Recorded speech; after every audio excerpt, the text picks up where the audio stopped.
You guys are tuned into the episode 4? Episode 4. Oh shit, episode 4. Hey. What's up? Episode 4 of the Lyrical Fix Podcast with Sade. Kid Pro. And Val. What's good, y'all? What's going on? Right. Like we said, episode 4, man. Shout out to everybody that checked out last week's episode. What? Not even a week ago. Just about a week Sunday, ago. man. Yeah, we'll figure it out. And you know what? I caught myself saying that so many times since then to everybody. Yeah, we'll figure it out. We'll figure it out. It was funny, like when I was doing the when I was editing the video. Oh my god, I've come accustomed to my voice. It's cool. It's whatever. But it was funny, like when I got to the part where we try to figure out the name and like we'll figure it out. Val actually said it. She said we'll figure it out.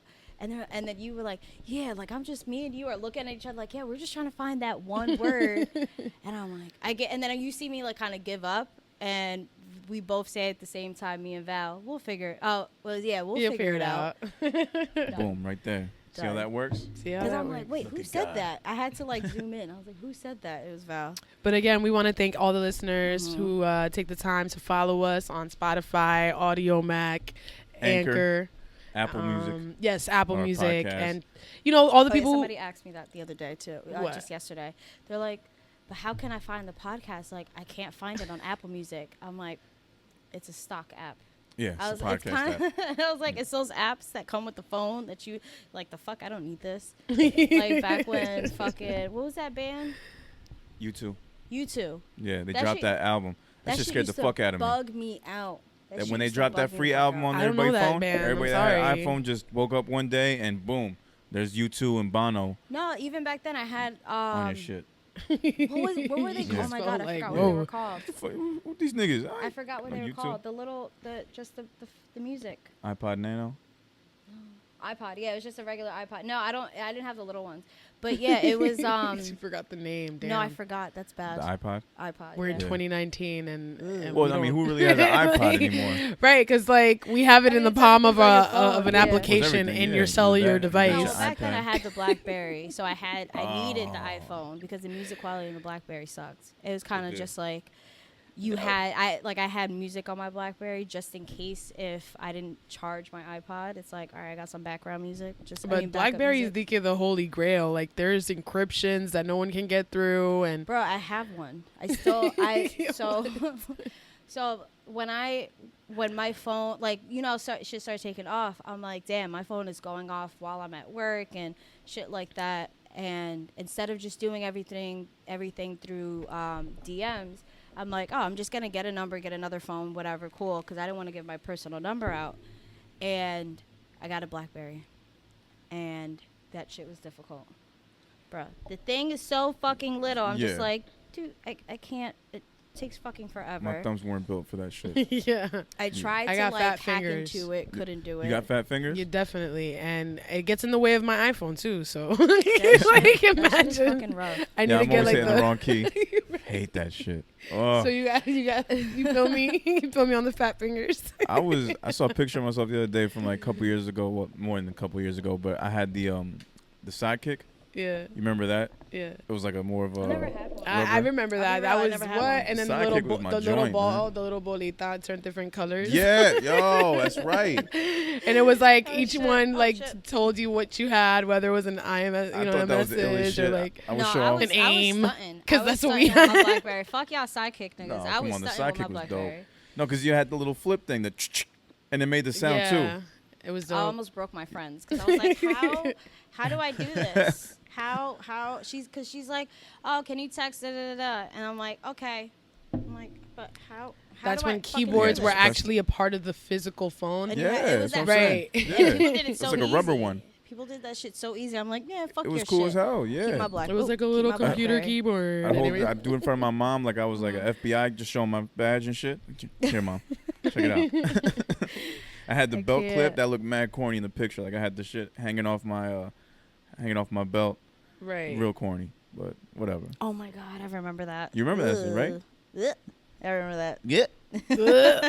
That's our new soundbite. Yeah. Yo. Was oh it my yuck god, I have to make that just so. Yo, You know what? Let's just get right fucking into it. All right, 100%. everybody. Oh yeah. By the way, this is gonna be a freestyle podcast. Yeah, we just flowing Or a today, little yo. episode. We just flowing. We're gonna Like, freestyle a little but we were trying to figure out what to talk about today, and then turns out on Instagram is where I caught it. Nicki Minaj, Onika Mirage, Annika, whatever her name is, apparently is gonna retire from the rap game, y'all. She tweeted that today. Apparently, it has not been hacked. That's her official Twitter account.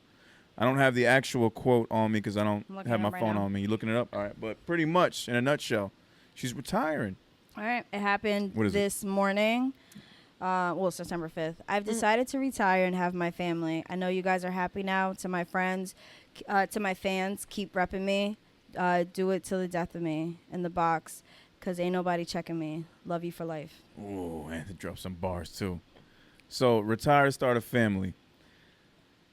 And then it got to us talking in the chat, and we were like, do rappers ever really retire? Like, who really retires from doing this music shit? Right, because then you have Missy Elliott right now, who hasn't came back. First dropped person that came anything. To mind for me right. was Jay. When Jay did the Black album, said this was his last one, he's retiring from the game. And then boom. Everybody was like, oh shit. And then sooner or later he just comes back, does like the American Gangster album. Yeah. You know? I don't really believe any rapper is going to retire. The only person I can say I I probably believe is Joe Budden.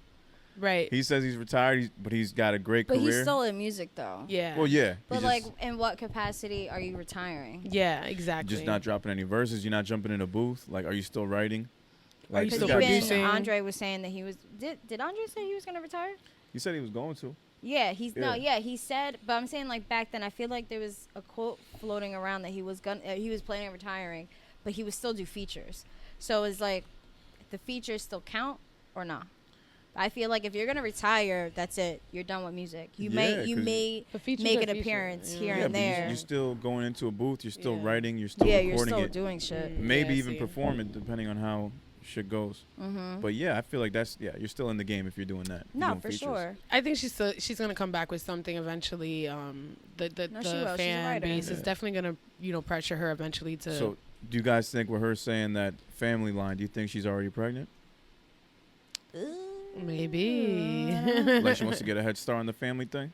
Definitely, because you can't really have a family and be on all that spotlight, and if you do, it's a hassle. Yeah, because like even North, West, and all the little kids are feeling it. They're like, "Why are there's cameras? Why are there's this?" And she always has that talk, like, "Baby, oh, you want to go into okay? You're not into you're not into that lifestyle. You're not into that. You're different. You're set apart. You're special because mommy and daddy are special."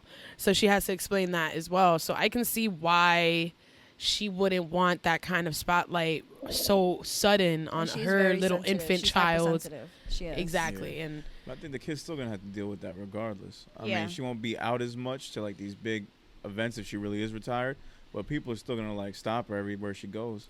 Yeah, but it's not gonna be as much as it is. Like, you don't have paparazzi on your ass. Like, not as big as Northwest Kid and shit. Yeah. Oh, even like... You're not going to always have like that privacy. Blue Ivy. There's like I think there's a picture of Blue Ivy, like, just giving a mean face to paparazzi.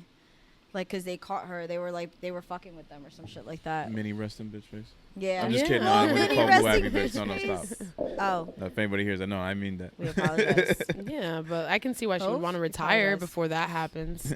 At least for the first couple years. Okay. And then after that, okay. Because let's look at it like she's been running the rap game as far as females go. Well, really just rappers in general. She's been one of the top rappers in the game for like what? The past more than 5 years now. Probably like 6, 7. The top rappers, but I'm saying like, and she's now in her 30s. Mm-hmm. So why not? You've done so much. You've broken so many records. You've had so many hits. Like, yeah, why not want to start your family now? Yeah.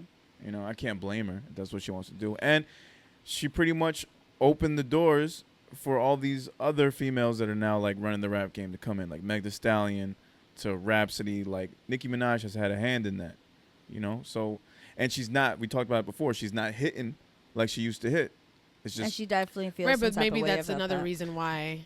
So that gets us into the next question. Do you feel like this current explosion of female rap from all different sides is a safety net? You got a Cardi, you got a Meg Thee Stallion, you got Dreezy, you got Rhapsody, you got from all different types and genres. do you feel like that's scaring her a little bit, and maybe she's using the family thing as an excuse to get away from the game? Because she feels like if she comes out, it's not going to hit like these other girls are hitting, and that might make her look bad. Yeah, that's what I was saying. I think like, it's a safety net. She would rather not know or figure out how. And she can say the family audience, thing to like use it as a crutch or like the safety net to like gracefully step away. I just don't. I just don't get it. I just think about that like so much. Like, what's the real motive behind it? Because if it's really a family, good for you. Like, best of luck. Go live your life. But you don't necessarily need. I mean, not everybody's built like the royal family, like Jay-Z and Beyonce. They had their whole family done. Like, they're good. Yeah. They're set. They're probably gonna pop. Well, no, I don't know if she's gonna pop up more kids. But she was doing she did the tour right after. Yeah, you can be quiet, but retire in general. I think she's just baiting. I think it's I personally think it's a little bit of what is it called? Trolling. She's just trying to get some people maybe she's riled trolling. up. That's what she usually does, though. If it is a troll job, man, that really sucks. But it's definitely trolling. I just feel like one day you're gonna have to switch up the troll. Exactly. And somebody posed a good question: can you be sensitive in the rap game? Can you be sensitive in the rap game? Because we talked about Nicki being sensitive.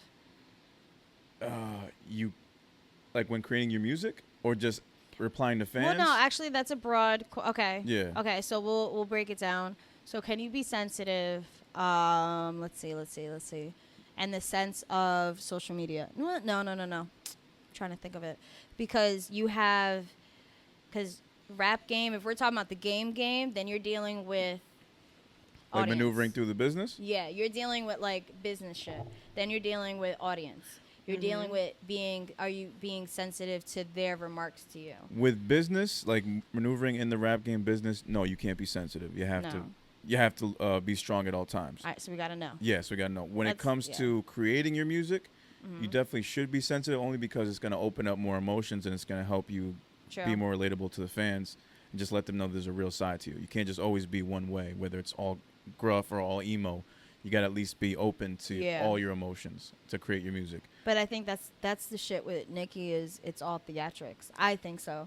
Well, yeah. I don't listen to her now. I mean, sometimes I will, just to give it a shot.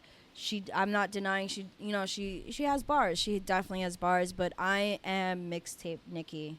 Oh yeah. All the way. Fuck a Barbie. I'm mixed. Oh my god, that shit was fire. Yeah. Like, I was so excited when she took off, and I'm like, yeah. And then it's like, womp. Okay. Like smack DVD. Nicki. Yeah, but that's what happens to artists. They become like comfortable and mainstream. No, not comfortable. This is when she first popped off. I just didn't like the image that they put her with. And she could say that's her, but I don't think that's really her. But once she blew up, all right. The Barbie shit, it was very popish. It was commercial. Because you kind of needed that, because it wasn't going to work if she remained that same mixtape style and was on Young Money. It just wasn't going to work.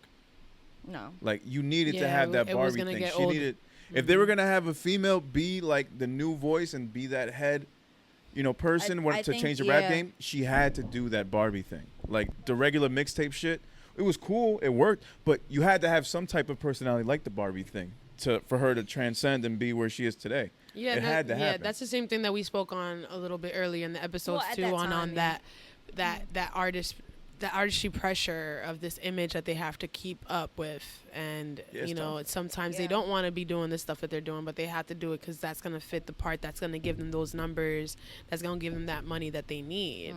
So, all right, I don't want to dress like this, but I have to today. Put on the show, put on whatever. I just don't get it going. I don't get it.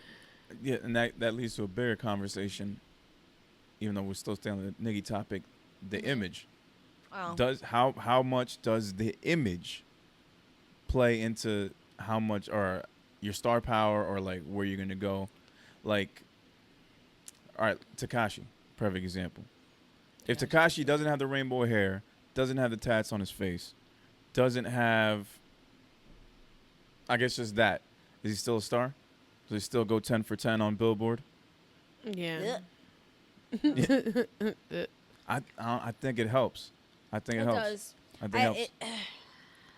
I mean, well, when you're talking about that's the thing crazy, with numbers, and I mean, like when I used to blog, I talked about numbers because that's the game, it's part of it. But that's the shit when there's commercial. 'Cause everybody knows there's commercial and there's underground. There's, you know, mainstream, and then there's the shit that everybody knows about. It's, for some reason, it's still considered underground just because it's not hitting charts. Or it may be hitting charts, but it's very low. Right. It's because it's not conformed. It's not supposed to be the way, it's not supposed to sell itself. So there's people who make music that sell itself, and then there's people that make music just to make music, or music for their fans, you know, that whole thing. And when it comes to music to sell itself, and that's, in that part, image is important. Where, I mean, image in general, because when you're an artist, you're selling yourself, but when it's your whole goal is like, I'm conforming myself, I'm doing this, I want my shit played on the radio, then you're selling your soul. You want your shit, you want to be commercial. You can say you don't want to be commercial, but you want to hear your shit on the radio, prime time, you're selling your soul. Yeah. And that's what it is. And commercial, a lot of people think is one sound, and it doesn't have to necessarily be one sound, but it's hard to explain. That whole thing, it's like a fucking conundrum. Like it's hard to, I don't know. It's I think one thing that we discussed in music appreciation is that mainstream is just very simple and easy to follow, and that's why people go for that. It's always like, yeah, exactly. It's vanilla. Popcorn era. It's like, you know that's gonna be a verse and then the chorus and then a verse and then maybe a bridge. Yeah. You know, just keep it that way, and then we can keep up. Yeah, you know and that's what I mean? changed in the past couple of years, especially with rap. Like, it used to be 3-verse songs. Now it's just 2 verses. Shit, sometimes it's just 1 fucking verse. Right. You know, like, there's not much to it. And then the hook sometimes is longer than it used to be. Yeah, it's the change of structure in the song is super. It fucks with me. Yeah, like with these trap beats, it's no longer 16-bar verses. It's more like 12-bar. The way that they're set up. Yeah. Like I noticed that. Like I was writing a one, and my friend told me, he's like, "Yo, you went over 4 bars." I'm like, "Nah, I got 16." He's like, "Nah, this one is built this way." I'm like, "Oh shit, it's 12 bars." He's like, "Yeah, that's what they're doing nowadays." When he told me that, I was like, "That's what they're doing? Like that's the new style? Like we just forgot how to write a whole 16? Like that was your rapper like." When you started doing shit like, yo, give me 16 bars. Like, that's the standard. That's been the standard. Now, all of a sudden, with this new age shit, I don't know when the fuck it happened, but it's like 12-bar raps. Yeah, I've always had it's a the problem. millennial issue. And they're dumbing down. So to me, it's like you're dumbing down. It's not millennial. You're dumbing down the whole shit. I mean, it could be some because it's hard for us to get a good attention span. It's hard for us to focus on one thing for so long. So that's why the studies came out where it's like millennials are now no longer doing that, because it's like to get us into that one attention for longer than 5 minutes is getting harder. So they're like, oh, let's make songs more catchier and more short. And that's also where like clickbait happened, like so crazy. Shit like that. It's like, and what's it called?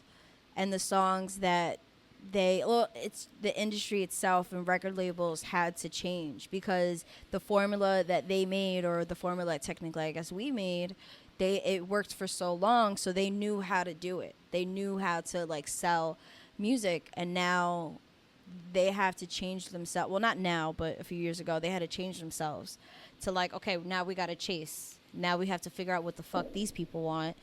And that's the scary shit. And I don't know. I don't know if it's millennials in general, or maybe it is, and there's just some exceptions. Yeah, well, yeah, I could see that because it just happened, like he said.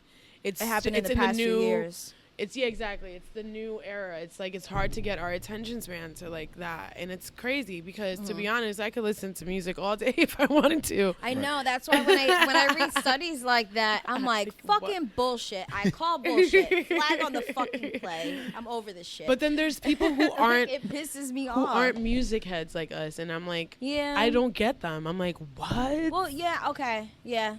And then that's what I have to, I can't put myself in their shoes because I've always been this way. So it's hard for me. I've always been the one that fucking bought bootleg DVD. No, I did not. I mean, I said DVDs, mixtapes. No, did not say that. Machinitos. But anyway. But it's hard to think like that. Like, fuck, like, okay, so this is the consumer, and they're kind of my age. How are you just digesting this music so fucking fast? Like, there was a time when Future put out album back to back, and I'm like, And I'm thinking, oh, maybe he just had it. No, I don't think they were that old. They didn't sound too dated either. No, they didn't. So it's like, really? We're just popcorn. I can't even say the word. These dudes really think that they got it like that, and yeah. they just jumping in and recording whatever. Like, yeah, that shit, it blows my fucking mind. I don't know. I just don't see. There's some creativity in it, but sometimes like not everything on those projects hit. No. And as far as like what we were talking about before, I think it's like a reoccurring theme. And it's pretty much come up in all our past episodes. It's the need for instant gratification. Yeah. Like technology is a big part of that. Like just the fact that we have everything in the palm of our hand. It's hard to listen to music, at least for me. Like I notice myself, like I'll be listening to a new album, but then I'm on Instagram like 30 seconds later. And I'm like, oh shit, I gotta stop. I just want to listen to the fucking music. And I feel like that's what these millennials, these younger generations are going through right now, and they're not appreciating it. And that's why they're making this shit shorter, and these companies are wanting everything faster because we want them. We want their eyes on other shit. We want them liking this picture and checking out this website and reading this blog. Yeah, it's just, there's so much being thrown at you. You can't really enjoy everything, and maybe that's why it's so much shorter nowadays true. too. And it's also about making, because the music has to sell itself, but it also has to get the endorsements, be able to fit anywhere so it can sell itself. So they need to be able to fit this shit in a commercial. They need to be able to have it playing on the radio at all times. So whoever is, either you're driving or you're in the office and it's playing, or the fucking nail salon, they got the radio in the background, shit like that. So it's marketable. So it's, okay, people are going to be tuned in at some point. Yeah. But and then also now you have to take in account that radio is dying. I mean, radio will never completely die off, but now we have streams. So that's also part of the whole algorithm, where it's like, okay, well, we have to make these albums a certain type of way just so we can get enough streams, or the way that it's going to play, or have it kind of, there are albums I can't pinpoint right now, but you hear it, and all of a sudden, like, if you don't take the repeat off on your phone, it'll repeat back over, and you're just like, wait, like, oh shit, did I just hear the whole album again? Yeah. You don't realize it, and it just sounds continuous. And I think they probably do that on purpose too. Yeah, I think so. I've always, like, I've picked on it like a few albums. I can't remember right now which it is. And it's happened in the past few years where all of a sudden I'm back to the beginning. Like, I'm listening, I'm like, damn, it's a long ass fucking album, and I go check, and it's track 3. I was like, it's been like an hour. Yeah. I doubt it. Yeah. Oh wait, so with that, let me ask you guys. We'll just kind of move on to a little next thing. Mm-hmm. How much music do you listen to now during the week? I'm gonna ask you guys, and I'll give you mine. So go ahead. You said a lot? Like what? No, Hour you do it wise? first before me. Okay. Hour wise? Hour wise, like Sunday to Saturday. How much music you listening to? I don't know. Like, I think I listen to like a good 4 hours of music. Total throughout the week? Okay. No, not throughout the week. Oh, Like, a day? a day. Like Like a day. average day? Oh shit. Okay, that's a lot. That's actually a lot. Yeah. What about you? No, you go first. Okay. I will. I have in the past year or so, if I'm not listening to like my I'm not own going shit, back a year. critiquing it. Yeah, I'm listening. you. Yeah, excluding me. I'm not listening to much. The new albums that come out on Friday, I'll give them a listen throughout the weekend. Mm-hmm. Like 2 or 3 if I'm really digging them. But I'll Yeah. give everything a listen. But for the most part, lately, I've been really listening to more podcasts than anything. Yeah. Yeah, like I'm just like, it comes to a point where like there's so much bullshit, like so much music is thrown at you, like, yo, this is the new hot shit. Yo, check out my boy here. Check out this. Check out Oh that. my God, the DMs. I hear it. I It's got, dope. like, I fuck with it, multiple but at the requests. same time, I'm really listening to more podcasts. Like I'm just Yeah. in tune right now with the conversation and learning more, and just music is just not feeding that for me right now. Okay. You know, like, and sometimes as an artist, like I don't want to hear too much of other people's shit because I want to get so focused on mine. Like I get my influences and some creativity, but at the same time, I got to focus on my shit. So I don't want to hear too much of anybody else's I know stuff. where you're at with that. Yeah. Before, like, this insane fucking writer's block I've had, I had to stop listening to music because I remember it was like high school. I wrote a piece and I shared it like with my friend, and my friend goes like, "Is this really? Did you really write this?" I'm like, "Yeah." He's like, "It sounds like a Lupe song." Mm. And then he kind of raps, so he changed it into a rap, and it sounded like a Lupe song, and that was like kick push, like, you know, like shit like that, where that was what I was listening to. Right. And the cool, like the, oh my God, Love that that album. album. I still gotta get, what, there's a lyric I want tatted on me. I have no idea where to put it. What song? What lyric? The Fighters. Is this the Fighters? I can't remember the name of the song right now. You gotta give me a second. That was such a fucking good album. No, it's kind of like sentimental, and yeah, you gotta give me a second. No, you can The do it. Fighters. Oh, no, I found it. I remember now. I'm probably going to butcher this lyric. It's, he's a soldier in the army of the light. Oh, okay. Yeah, and it was for my dad. But then I got the line, long story. I'm like, I don't know where to put it. I still wanted to tat it. I thought that shit was dope. That was a great album. Soldier in the army of the light. God, I fucking love that. Actually, it wasn't a he. He was talking about his grandmother in the song. But Okay. I'm going to add he. But whatever. So, but yeah, when I was writing, there was a time where if I was in my, like, my groove, my little shit, I couldn't listen to music. Yeah. I had to stop because I felt, not that I was copywriting, but I didn't, to me, I'm like, I'm not stealing a flow. No, I got my own shit. Yeah. And I'm like, this kind of sounds like M.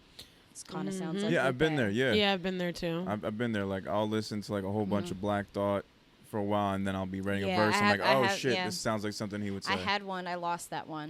Yes. I lost a few of my old pieces, but I had one that was kind of, you know, Black Thoughty. But that's very Like that's very common in singers, where when we sing songs, we try to sound like the person that sings it, because Right. that's what we've been able to do. That's how we've been practicing or whatever. That's how we've been taught.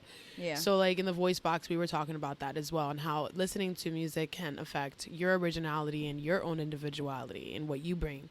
And so yeah, I think Right. that So does does that come get into in your play. way with how much music you listen to as being creative? Sometimes it doesn't. There's sometimes where I'll be like recently, I did like a random, I was in the microphone and I just plugged it in and I just got inspired and I recorded like 2 or 3 songs. So like it doesn't come in the way for me. What comes in the way for me is overthinking on everything. Right. That's what comes in the way These for are me. songs that you wrote yourself? Yeah, Oh, okay, but dope, like dope. that's what I'm Alright. saying. Oh, Like that's what's up. I be in my head too much. That's what it is. No, it's good to be in your head. That's what a creative does. You got to be Right. in your head. No, That's- you But- have to. Well, no. You could she be in your means, like, head, but she's- I wanna she flow stops it out. herself. Yeah. Okay, Where she I don't wanna doesn't- stop. She doesn't let it go.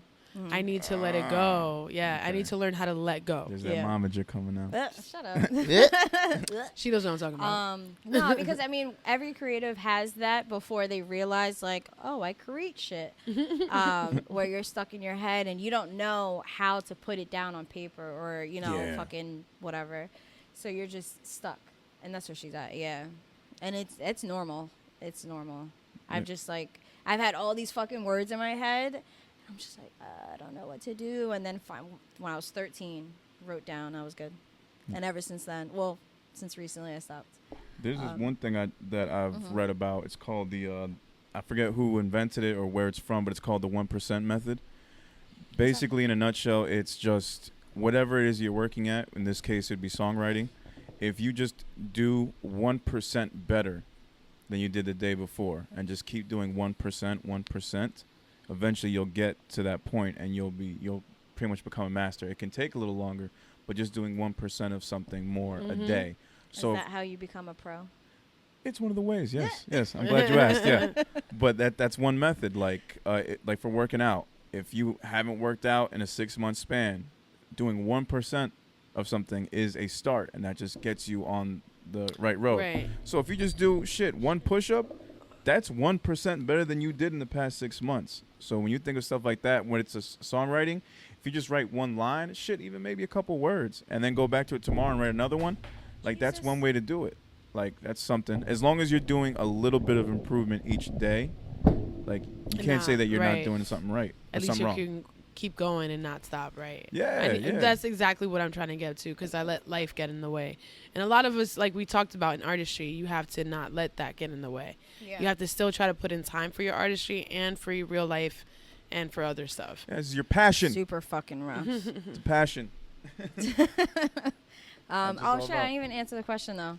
Oh shit, did we not? No, no, because I railed off. We're free flowing today. What is it called? The how much music do I listen to? Yeah. Oh, yeah, we did skip that shit. That's right. Go back to it. How A much lot. music do you listen to a week?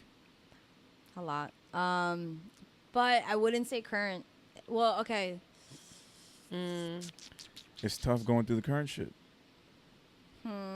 I would say maybe like 2-3 hours average a day. Yeah. Maybe 4 if it's a day off. And I'm going because my setting, if I'm listening to music, new music, I have to be like at a park, or I take a solo trip to the beach, Right. or I have to be by myself. I have to be able to like digest it and get into that whole thing. And I can't, and that's the thing that kind of fucks with me. Like where even like with this podcast and before when I was writing, I would try to set myself with a structure with new music, and there's so much. Like this year's been easier. And even like last week 2 weeks ago, there was like 14 releases. Last week was maybe like 8. It wasn't too bad. But last year was just nonstop, and I couldn't get through it. It was just I too agree much. with that. It, but like, I kept up. I was yeah. like, oh yeah, When you give it tell- to When me. you're writing, but when you're writing, it's like, especially the way, because I can't, I'm not going to allow myself to be able to review or make any type of comment about an album with just one listen. I can't do it. Yeah, it's not I'll make a possible. comment after like 2 listens. You'll get a review after like 3 or 4, maybe 5. But isn't it crazy how people do that with other professions, like movie critics? They'll watch the movie once and be like, "Oh, movie of the year, 10 out of 10." But it's like, how many times do you gotta sit down with the movie, Or they say though? it's like a shitty movie, and then you watch it a few more times, like, oh shit, this is actually pretty good. Yeah. Yeah, but music is treated different. Yeah, no, music is completely different.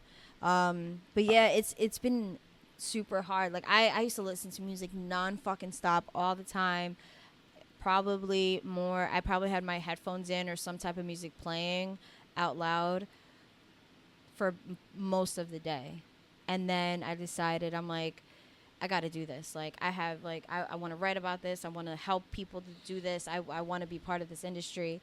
And it changed. It did. It really did change. It's a little bit difficult for me to digest it sometimes, especially when I'm like, oh my God, like I got 10 albums that just released.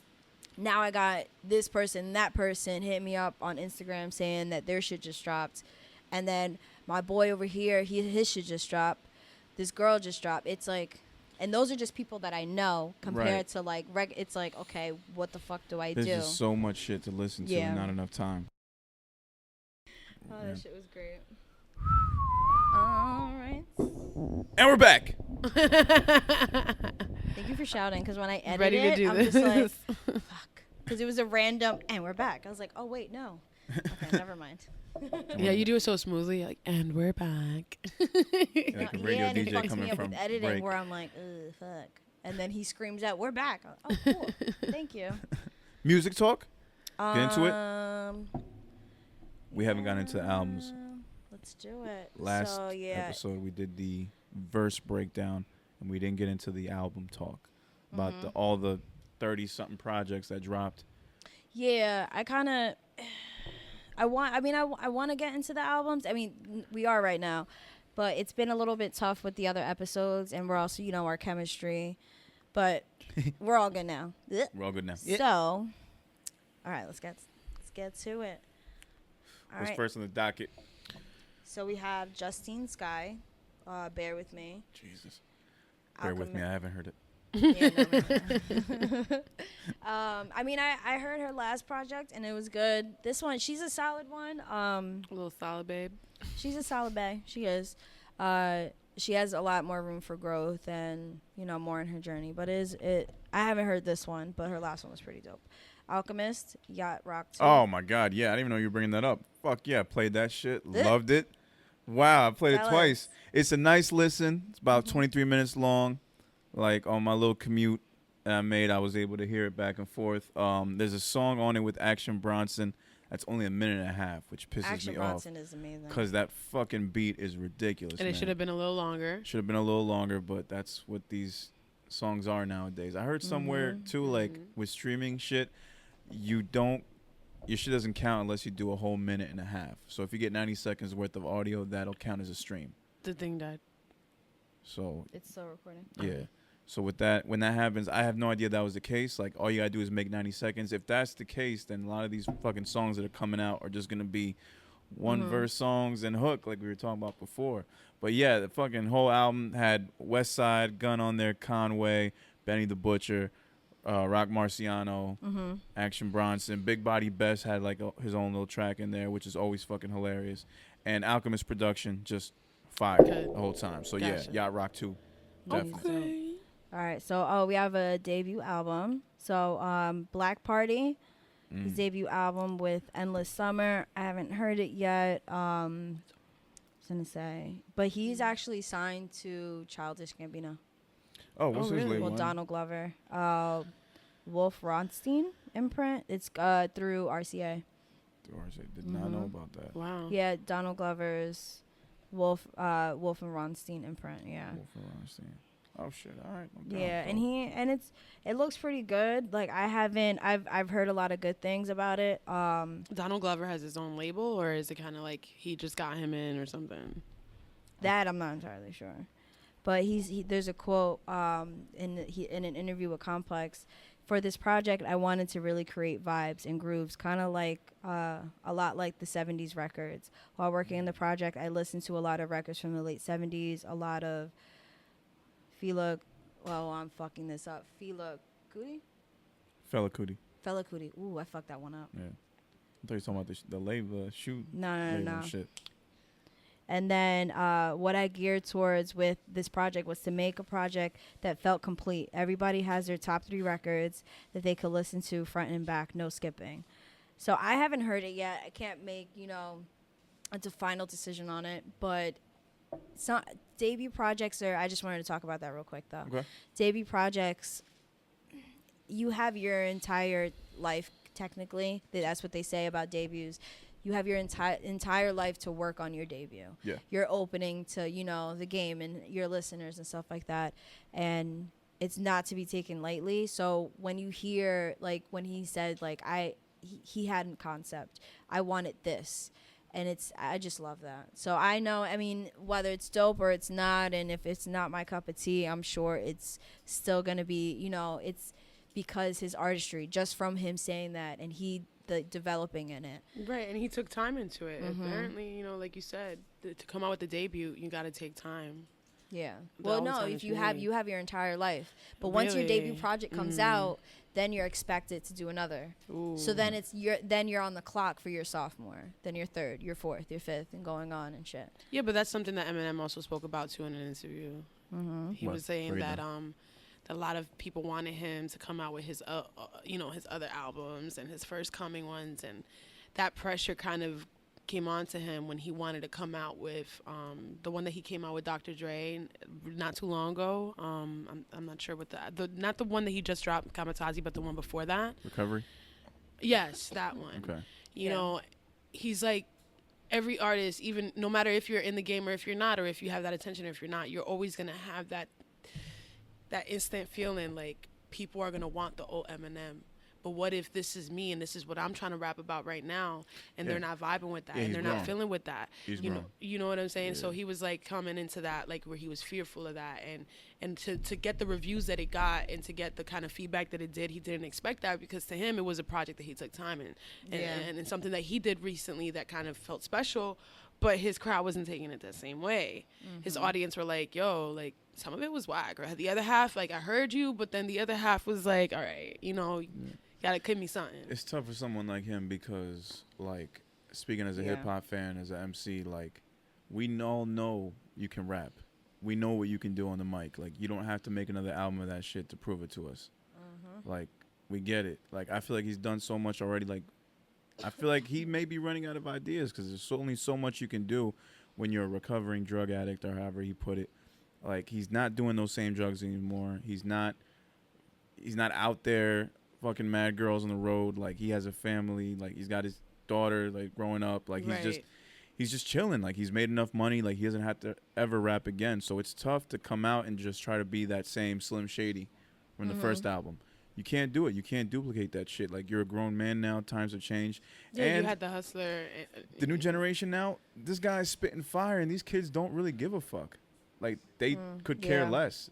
Yeah, again, that instant gratification. Yeah, but it's great. And the way it worked back in the days, like when the Marshall Mathers LP came out, like in 99, 2000, he was taking down boy bands. He was taking down Christina Aguilera, Britney Spears, and motherfuckers were laughing at it. Like they like the shock factor. Nowadays, it's like, okay, whatever. People getting offended by it. They're trying to cancel. Fuck out of here. Kamikaze was good. I like Kamikaze. Had some good I think that joints was a good album for him to be like, this is me and this is what I was trying to say. It was a nice little comeback. That's what they wanted. Mm-hmm. It was a nice little comeback. You can check out my review at audiofixation.com where I wrote the review for it. Okay. Do your thing. Throw it in there. Go ahead, sis. It hasn't been updated in months, but you can definitely check that review under the review tabs. No, it's pretty much him saying like, all right, like you want it slim fucking shady. Well, there you go. Here it is. Where he's giving you kind of the same material. I mean, he's not the same person he was. No.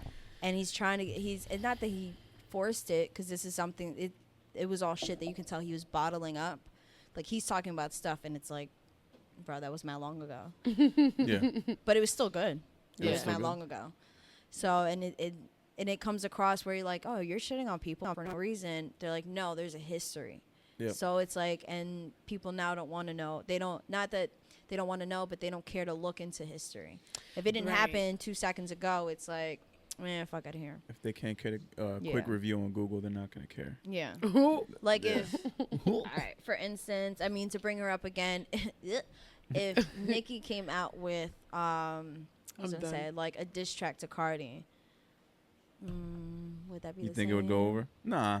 Not the No, but it's kind of like, no, she would get the people like, what are you doing? No, yeah, it would be like, what are you doing? This is out of nowhere. When they had that whole thing from before. Kind of thing. Right. Or in the case, it wasn't too much of that, but like say with Remy, if she just dropped something about Remy Ma. Yeah.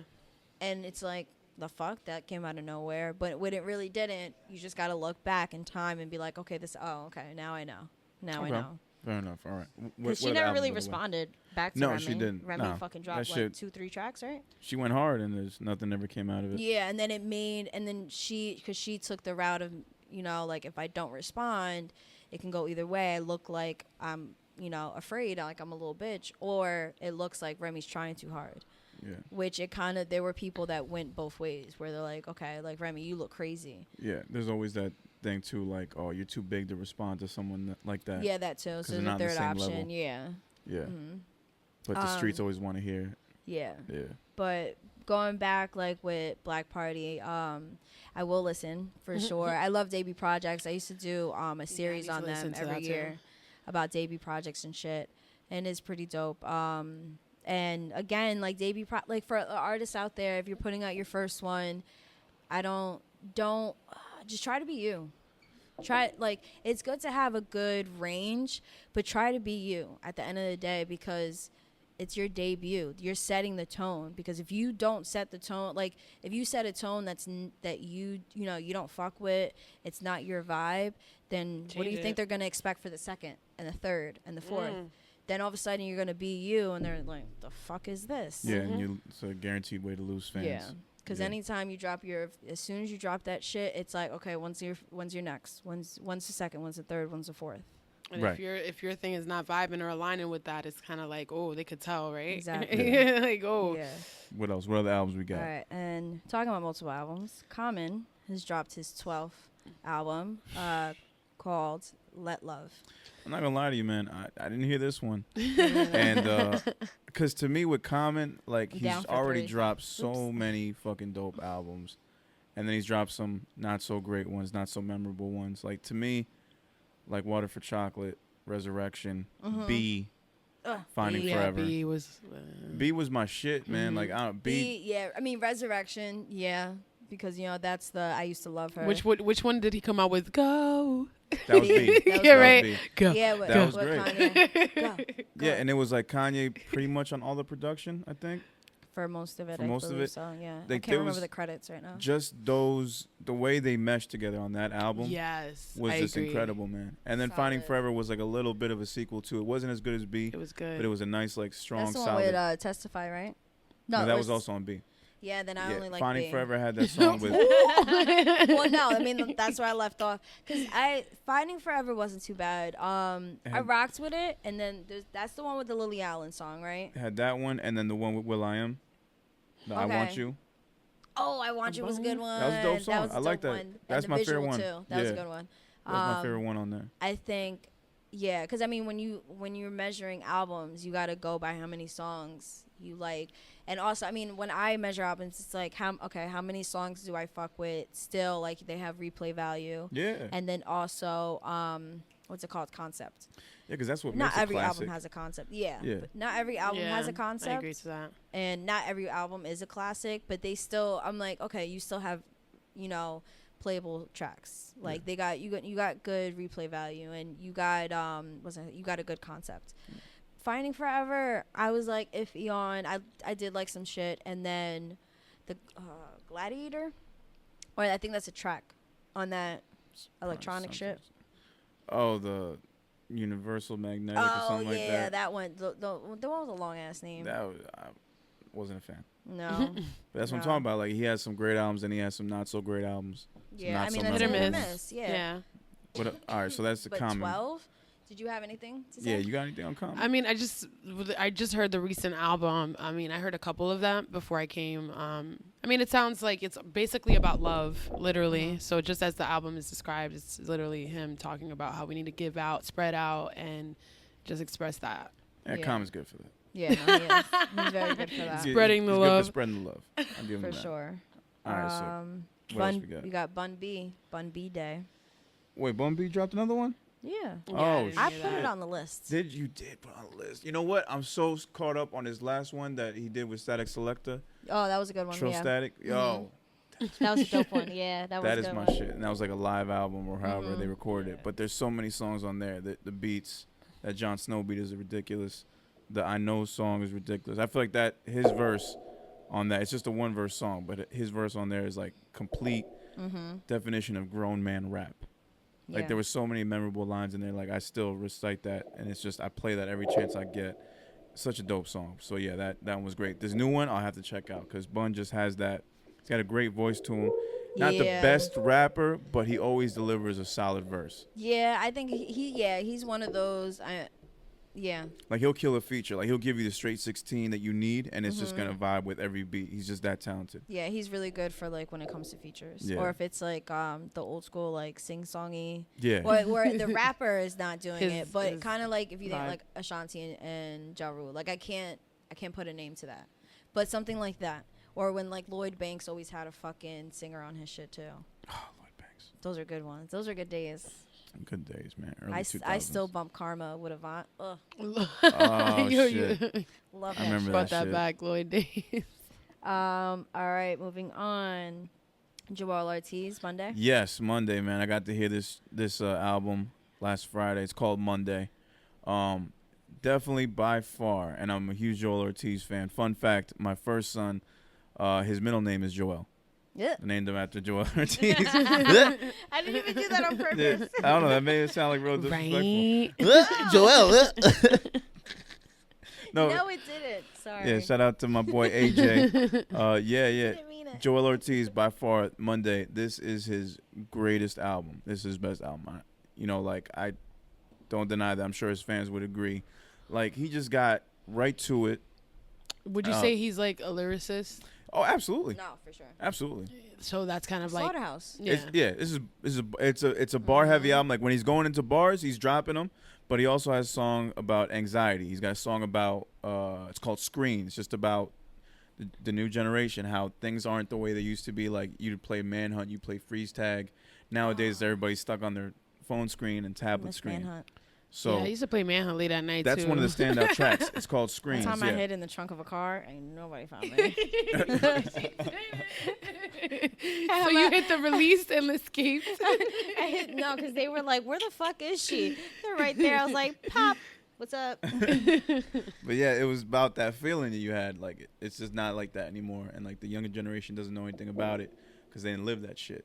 So that's a great song. And then there's a song just about anxiety, just the way that he feels. Like, and it's nice to know, as, you know, me and other rappers that I know that go through those same issues, like, we're not alone. And the track that he wrote was like, I felt that way so many times. Like I still get anxious to this day, even when I'm at my most confident moments.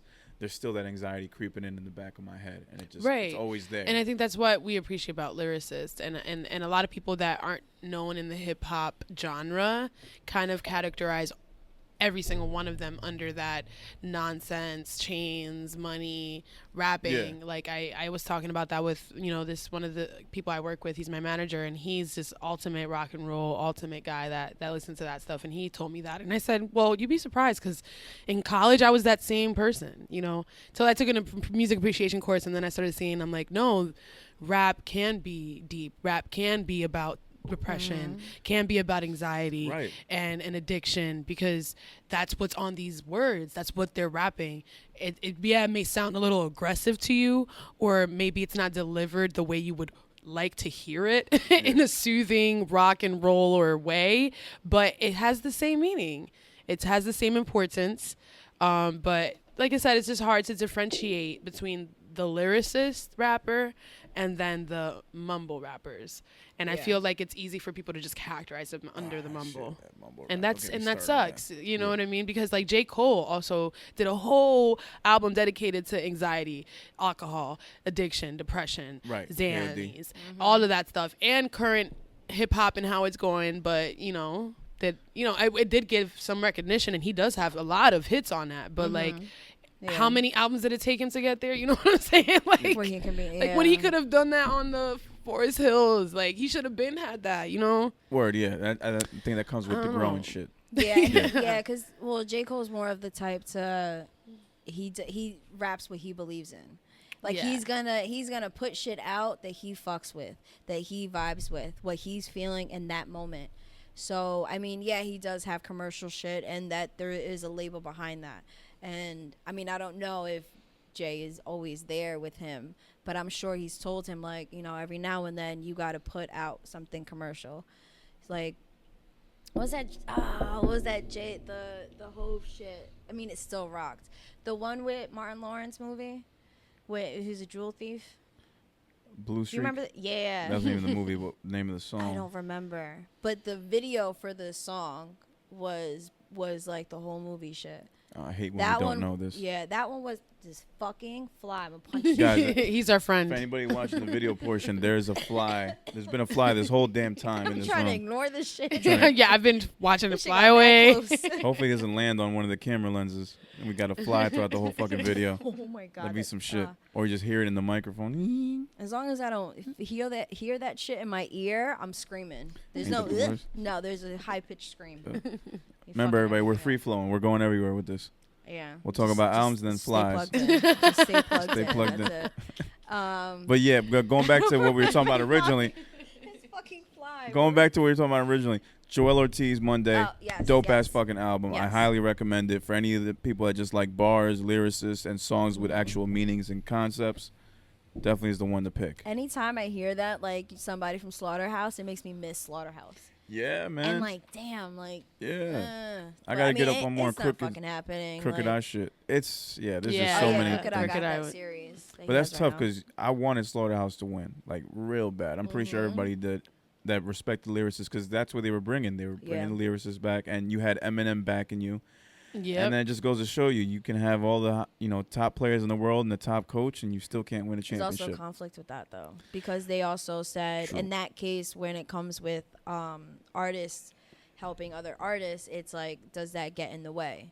And with Slaughterhouse, it looks like where it proved that it could. Where it says like M dropped the ball, or you see. No offense to the Six, but like OVO and shit. I mean, Drake is taking all the shine, and I personally feel like he's draining everybody that's there. Like projects like prior fire. Actually, Majid Jordan, they put out a good one, I think. But Party Next Door, I feel like the more he's just one of those that you can drain him. I feel like he can't be like, okay, this is mine and this is yours.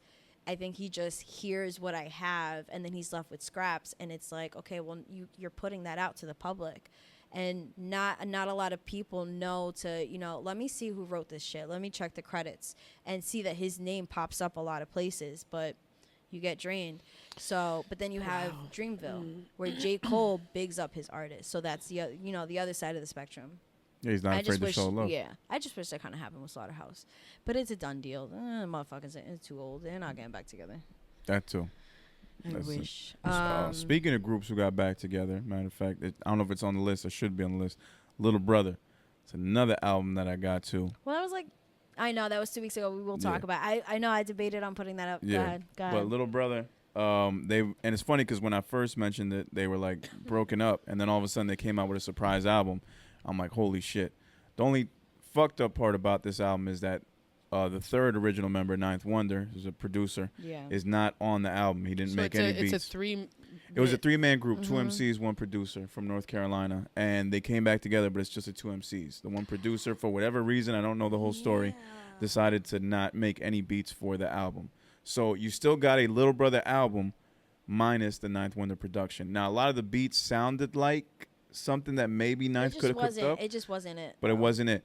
Great album, nonetheless. Like, it's dope. Fonte's killing every verse. Anytime he sings on the hooks, it's great. Big Pooh, still solid, getting better and better each time. The skits were reminiscent of their minstrel show album, where the whole album plays out like a TV show. Yeah, that was a good one. Yeah, so it's like when you first hear it, you hear UBN, the You Black Nigga Network. UBN. Like, then they play with commercials and they have skits in between. That's and cute. yeah, so it's dope. Like, I loved it from beginning to end. I played it the whole way through. Really weren't no skips at all. And the skits kind of keep you engaged. Like, it's 10 songs, 5 skits, so 15 songs, 15 tracks total. Yeah. Under an hour. And sometimes, I mean, solid. People kill skits, and it's like too much, bro, too much. It's not even flowing. It's not even flowing. Like there's albums like College Dropout that had like mad skits, but at least they were good. No, they flowed. Yeah, they flowed. Yeah, it's I true. think it was Tory Lanez that dropped one. I think it was Tory Lanez that dropped one with mad skits. I didn't even bother listening. As soon as I hit the third skit, I was like, bro, I can't. And I also feel like the skit has to have some type of meaning into the next track. I think there's a version with no skits flow. at all, because it was like like an album that I respect on that is the Kendrick Lamar To Pimp a Butterfly album. Yeah, those skits. Like, they have to have some meaning. They have to introduce the next track. That he had in the beginning or end. And even some verses or that like he the had one with his grandmother at the end. in like, what you want, a piano or guitar, anything. He mentioned that a couple times in different tracks on that same album, but in different flows and in different areas. And I'm like, bro, you killing me right now. Kendrick is concept. He's 100% he's like... He's thinking his stuff out. Yeah. You can also check out the review for Damn on audiofixation.com. Look at that. 2 for 2. That shit was a long one. That took me a while. So, yeah, Little Brother, dope. Yeah, what else? Little Brother, yeah. Little Brother was dope. I highly recommend that one. It's called, oh my God, what the fuck was the name of the fucking album? Now I'm pissed off. Oh, shit. Forgive me. Damn it. I forgot. I'm drawing a blank. Do we have the name? I'm looking at it right now. It's the new Little Brother album. Holy shit. Something with weight in it. Because I have weight. What the fuck? May the Lord watch? May the Lord watch. Damn, I was all right. Wait, watch. My bad. First album, it was the first album in 9 years. That's right. May the Lord watch. May the Lord watch, but don't I fucking haven't listened to that. Well, no, I mean, I have listened to it. I haven't listened to completely because I haven't been in the right state, like where I like to go to the park. I like to just give myself alone time. I haven't had any when I listen to new shit. So I listened to it because, I mean, it's Little fucking Brother. Like, you have to. I didn't know about Ninth, though. So I thought it sounded weird. I'm like, I mean, I get it's been like damn near a decade, okay. And then when I was reading it, like reading through, like while I was listening, I was like, oh, okay, now I get it. Yeah. All right. It just sounds like somebody who's making beats, like when producers are trying to fit their shit into, like, you know, the artist. Like type beats. Yeah, where, I mean, it's going to end up, I mean, it's Little Brother, so it's going to end up almost like Ninth. I just don't understand why not. I don't know. I mean, it's got to be personal shit, obviously. Yeah, definitely. Yeah. So, I mean, it is what it is. But still, solid album nonetheless, lyric-wise, beat-wise. Missing that Ninth shit. Hopefully they can come together at some point in the future, make something else. You never know. You never know. That's why people have conversations and fix never shit. retire. Rappers don't retire. They just take long breaks. Next up. What else we got? Sir, Chasing Summer. Sir. So I've been hearing a lot of Sir on other podcasts. And Sir. I'm very impressed. I got to get more into it. I've also had a couple of friends play me some of Sir's stuff, so it's great. That fly is still at large. So, yeah. No, I thought it was respect fucking Sir. dope. I like Sir. I've heard a couple of his But other stuff. I'm assuming you guys know more than I do about Sir. So Yeah. Oh, you saw how I pulled something up Yes. that I wrote. So Sir, yeah, he signed to TDE, and before I get into Sir, what I love about TDE is that every artist has their own sound, has their niche, but when you listen to their body of work, you hear that they have different ranges. So it's still them, but they try, like, I'm me, but I'm gonna try a little something else. I'm gonna give you a little something else. Yeah. And they do it so nicely. Yeah, I agree. It's not flawless like Kendrick, but it's all damn near flawless. Or Redemption. That artist, I can't remember his name. J-Rock. Oh, J-Rock. great album as well. So it's stuff like that where, like, you know, the little ones, they're still trying to catch up. They're still getting it. It's still dope nonetheless. So last year it was his debut album, November. That one, so good. So, I mean, what I had to say about that was instantly transported to a dimly lit cafe or maybe a bar. Yeah. Candles, and this still applies to Chasing Summer, but this is about his last one, November. Candles on the table, highlight each. Oh, candles. Oh, wait, I fucked up. Hold on. Okay, candles on the table. Only fueling the hypnotic atmosphere. On stage is a band, mellow and smooth, but they aren't the highlight. Simply background, aiding to crooner in the spotlight, Sir. And that's literally what I envisioned when I was listening to November. And it's the same shit with Chasing Summer. I think that's what I like about him, too. He takes me to that place. You're literally just like liberated. So with me being a new dope. Sir fan, because I can definitely say that I am going to check out more of his music, do you recommend that I start with November and then go to Catching Summer, or just go right into Catching Summer? No, November. I would do November. November is still good. I would start with November. I would start November. It doesn't. You don't have to. It's not like a specific order. Yeah. I also like going back because I like hearing the growth. And there's definitely growth. Like, it's still him, and he's trying a little. Like, November only had like 2 features. This one he has like 4 or 5, and of course Kendrick is on the first track, which that one is super dope. That one was really good. I heard that one like alone like a few times. I've heard the album back around maybe twice, but that track, Kendrick, Hair Down, that one's a good one. Yeah. Oh, okay, It's I a did really hear that dope one. Yeah. Yeah. That was dope. That's what's up. All right, so Sir, definitely. All right, so that's It's the growth, that's man. a check. I love it. Shit. All right, what else we got? Let me see. Mano on Everything I Love. I didn't know he I didn't know. didn't read that one. Bruh. But funny thing, Mano did come to my high school to perform when he was like singing Hi Haters. Really? You see me, Hi Haters. I thought he was going to blow up big off of that shit. Yeah. I thought that was his song. That was his break right there. I feel like Mano, and it's, you know, it's a lot of rappers where you think that, oh, okay, they're going to blow up, and then they don't. Right. And it's unfortunate because there's talent. There is talent, but it's like, I mean, there's but so much you can do. If the public, you know, if majority, you know, don't take it, then what, I mean, to me, he had all the characteristics of like being able to be a great New York rapper. Mm-hmm. Which I guess he is, as far as New York. He's like, still considered like, you see him and you see New York. Obviously, for that's sure. a New York dude right there. Okay. So you know, it's aggressive rap. He doesn't take no bullshit from nobody. It's tough. It's in your face. And maybe that's why some people don't like it. Yeah. Mm-hmm. Yeah. He's got great features on his projects, from what I've heard. Wasn't he the one with K. Michelle where he said her coochie stank or something like that? Was that her? I mean, was that him? I feel like it was him. I don't He know. like made a comment, and this bitch went on. He said it on Hot 97. Then K. Michelle went on to Hot 97. I feel like I'm talking about Mano. If I'm not talking about Mano, then You are talking about Mano. Shit, don't come after me. whatever. I'm talking about Mano. So, yeah, she went on Hot 97 talking shit. Like, I guess she was saying like my pussy smell good or whatever, and then goes to Angela and goes pretty much like, you're a woman, like you should be sticking up for me. You're over here laughing and asking questions, like you're egging him on, kind of thing. Asking all them questions. Why you All right. asking all them? Oh my god, I love that video. That's fucked up. How do you even?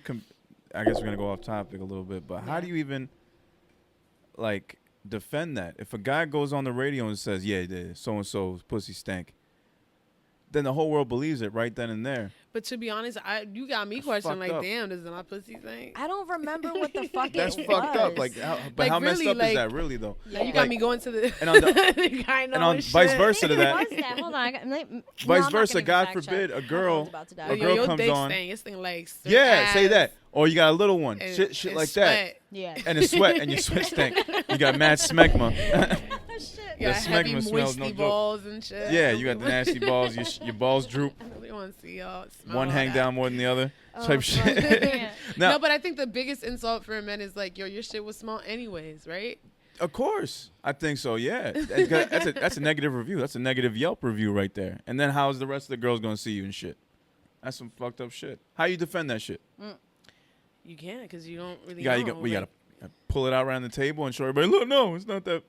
Some niggas will do it. Some I guys know would literally definitely will do do it. If she just on the spot rolled up like I fucking heard you and da da da, it'd be a fucking schlong right next to Angela. I would have seen it. Yeah. Long right next to Angela. But it sounds like Mano, like the way you guys described him, like the aggressive and the flow thing, it sounds like he's very much like Dave East, kind of. Well, Or I would say the other way Davies is more. around. Yeah, Davies is more like Mano. Mano, Yeah. right? The other way Okay. around. Yeah, I kind of get that vibe. They're Yeah. kind of the same as that New York It's the New mixtape York shit. rapper. It's a New York shit. Yeah. Like stereotypical New York rapper. Mhm. Yeah, He fits in a way. into that He model. fits that mold. Okay, nice. Maybe one. that's what it is. You need more of that. You need different. But that's why there's people like A Boogie, who's a New York rapper, but he's different. And he's Yeah. good. He is I different. fucks with A Boogie. Yeah. And it's not really like, it's not something, that's in my playlist and I'm constantly listening to. But I still fucks with him. Yeah, I there's some definitely things do. that I was like, oh. But he's different. Like He's other, talented as fuck. Yeah. And his name is Artist. I just love you. Yeah. That's it. And Joey Badass, another New York rapper who doesn't fit that mold. You know, Joey Badass. Oh my God, I love Yeah. Joey Badass. So another Yeah. rapper that doesn't fit that tough New York mold. His last project, was that the America one with the 3 Ks? Yeah, That shit was bomb. that was great too. Even his mixtapes, the 1999. Mm-hmm. Yeah, he's got a bunch of dope ones. And what was the one after that? That was a mixtape too. That shit was dope too. The one that had Nah, I feel like a fucking idiot. I can't remember shit. So it is the 19 whatever. 1999. That was dope. I don't remember. That was his first mixtape. No, But then there was one after that. we're embarrassing ourselves. We are. We go. So we'll just move on. But We're I moving know it on, was the okay. mixtape after that shit No, that we was have to dope move as on. fuck Stop. too. We're embarrassing ourselves. Yeah, let's move on. Move on to the next. Next. We got this. Shag Lizzy, Aloha. I haven't heard Nah, I that haven't heard either. that one. All right, Moving moving on. He's the one. on. He's the one. What's it called? Fuck. That the Crew song. I got money all around me. Gold Link? That was not. Gold Oh, he Link? was on it, but No, that was he a was Gold Link on song. it. Yeah. Yeah, he was on. Yeah. Oh, he that was the main that was Shag rapper? Lizzy, right? No. No, or he was Gold the- Link Gold is Link was the main No, rapper. no, He's no, the no. But artist. who was the? Though he was like, I'm like, hey, who you be? Is that Yeah, him? Shag Lizzy. Yeah. Okay, good. Well, that was the Got remix, his though, right? bitch and she coming. That one. That was the remix, right? Calabasas. Yeah, right. that Thanks. that guy. I thought there was only one version. Oh, they brought out mad remixes. Yeah, I Yeah. can't with you. Stop. No, but that's the Shag Lizzy one. Okay. All right. I just want to know who What he is. else? I just know by Let me music. see. You got a whole Bishop fucking. Naru. Yo, these The are Real all Book dudes that I Vinyl. respect, and the more I hear these motherfuckers dropping albums that I didn't know dropped, the more Right. mad I get about how much I don't listen. It's just Right. way too much. What else? It is a lot, and then less original player. Oh my God. Yeah. I don't No. know about that. I haven't. No, No. I haven't. To be The honest, reaction. I thought you did. No. to be Yeah, honest, you're right. I've literally been stuck on the last month's album drops. Like I don't know. It's No, too but much. that's It's that's just too my point. much. But that's my point about what is it called? How I get stuck with listening to music, because Val will be like, we'll be at work and Val's like, oh, did you hear that? I'm like, bitch, I'm still on last month. Yeah. I'm still on like 2 months I'm ago. still on a What lot are of you talking shit. about? Like I can't, because I have to be able to write about this shit and to be able to fucking talk about it, especially now we're doing the podcast. I hear music different. To be able, Yeah. and the people, like, anytime like I post something, people be like, what are you, like when I did the Jay-Z shit, people were asking me like, what are your thoughts about it? And then if I post the album or whatever, like, what are your thoughts about it? Like shit like that. Like I posted when Kamikaze dropped, I just posted the picture And I had a few DMs, but what are your thoughts about it? And I'm like, bruh, I haven't even got, like, calm down. It's only been, like, Give an me a hour. chance. Just give me a Yeah, second. like, this shit just dropped. It's only 2 a.m, like, Friday. Like, calm down. But that's the shit. It's just, you have to adapt. Yeah, I'm still having a hard time with it.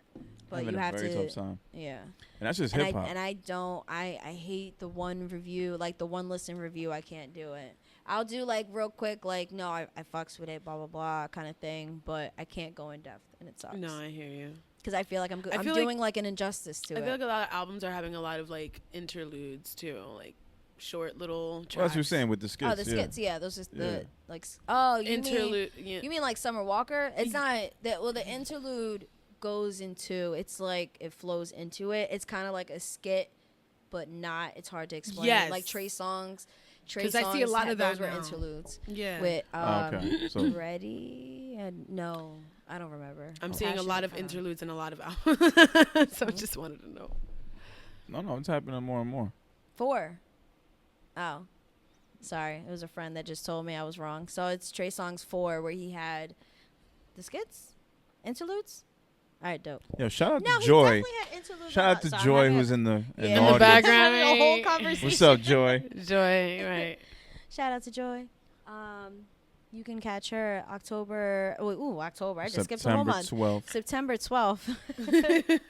At the next check-in and open mic night. Yeah, Joy. All right. Is that it for the albums? Pretty much. There was 3 that dropped yesterday. But obviously we didn't hear it, so. Right. It's too short. Yeah, too much. But we'll definitely have more reviews. Yeah, no, we're going to have more reviews because this shit was embarrassing. Well, okay, yeah.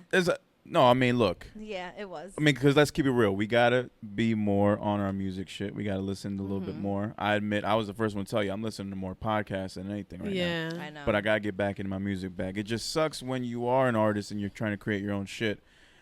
And I know if I listen to Bishop Nehru and I know if I listen to Mano, I'm going to get some type of idea in there. And I don't want to have that stifle my creativity in a way or have it forced and listen to, like we were talking about before. I just don't want to get in that mood. But I got to at least listen to it just to kind of know what's going on in the whole But I feel like when it comes down to that, that's how your audience can connect with you.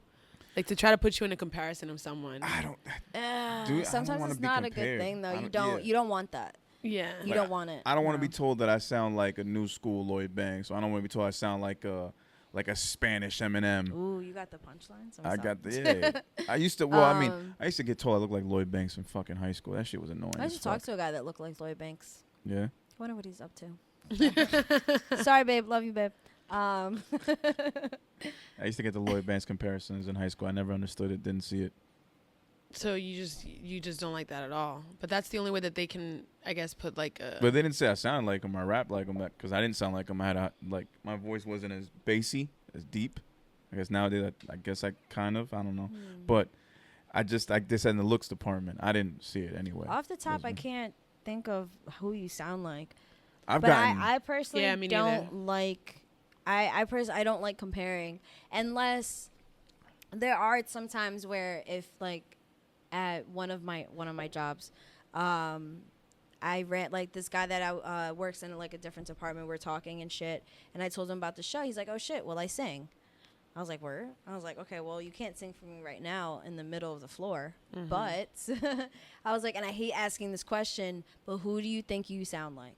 And I was like, honest truth, because if you tell me somebody and you go up there and you embarrass yourself, then I will announce that you embarrassed yourself. And I was like, no, I'm joking. It's all love, whatever. And then he told me Music Soul Child. Oh, okay. Good voice. And it's not like, too ambitious. It's like, okay, that's good. I fucks with it. I love music. Yeah, he's going to come by the show soon enough. Music Soul Child? No. Oh, man. I'm going to say shit. No. We would have had a whole pack house of music, which I would have been here. I would have been advertising that shit for months. $12 cover. So many people. I would have been like, don't change. Oh my God. Don't love that song. Man, I want him at my wedding singing my. But I feel like with dance song. comparing yourself, that comes naturally though.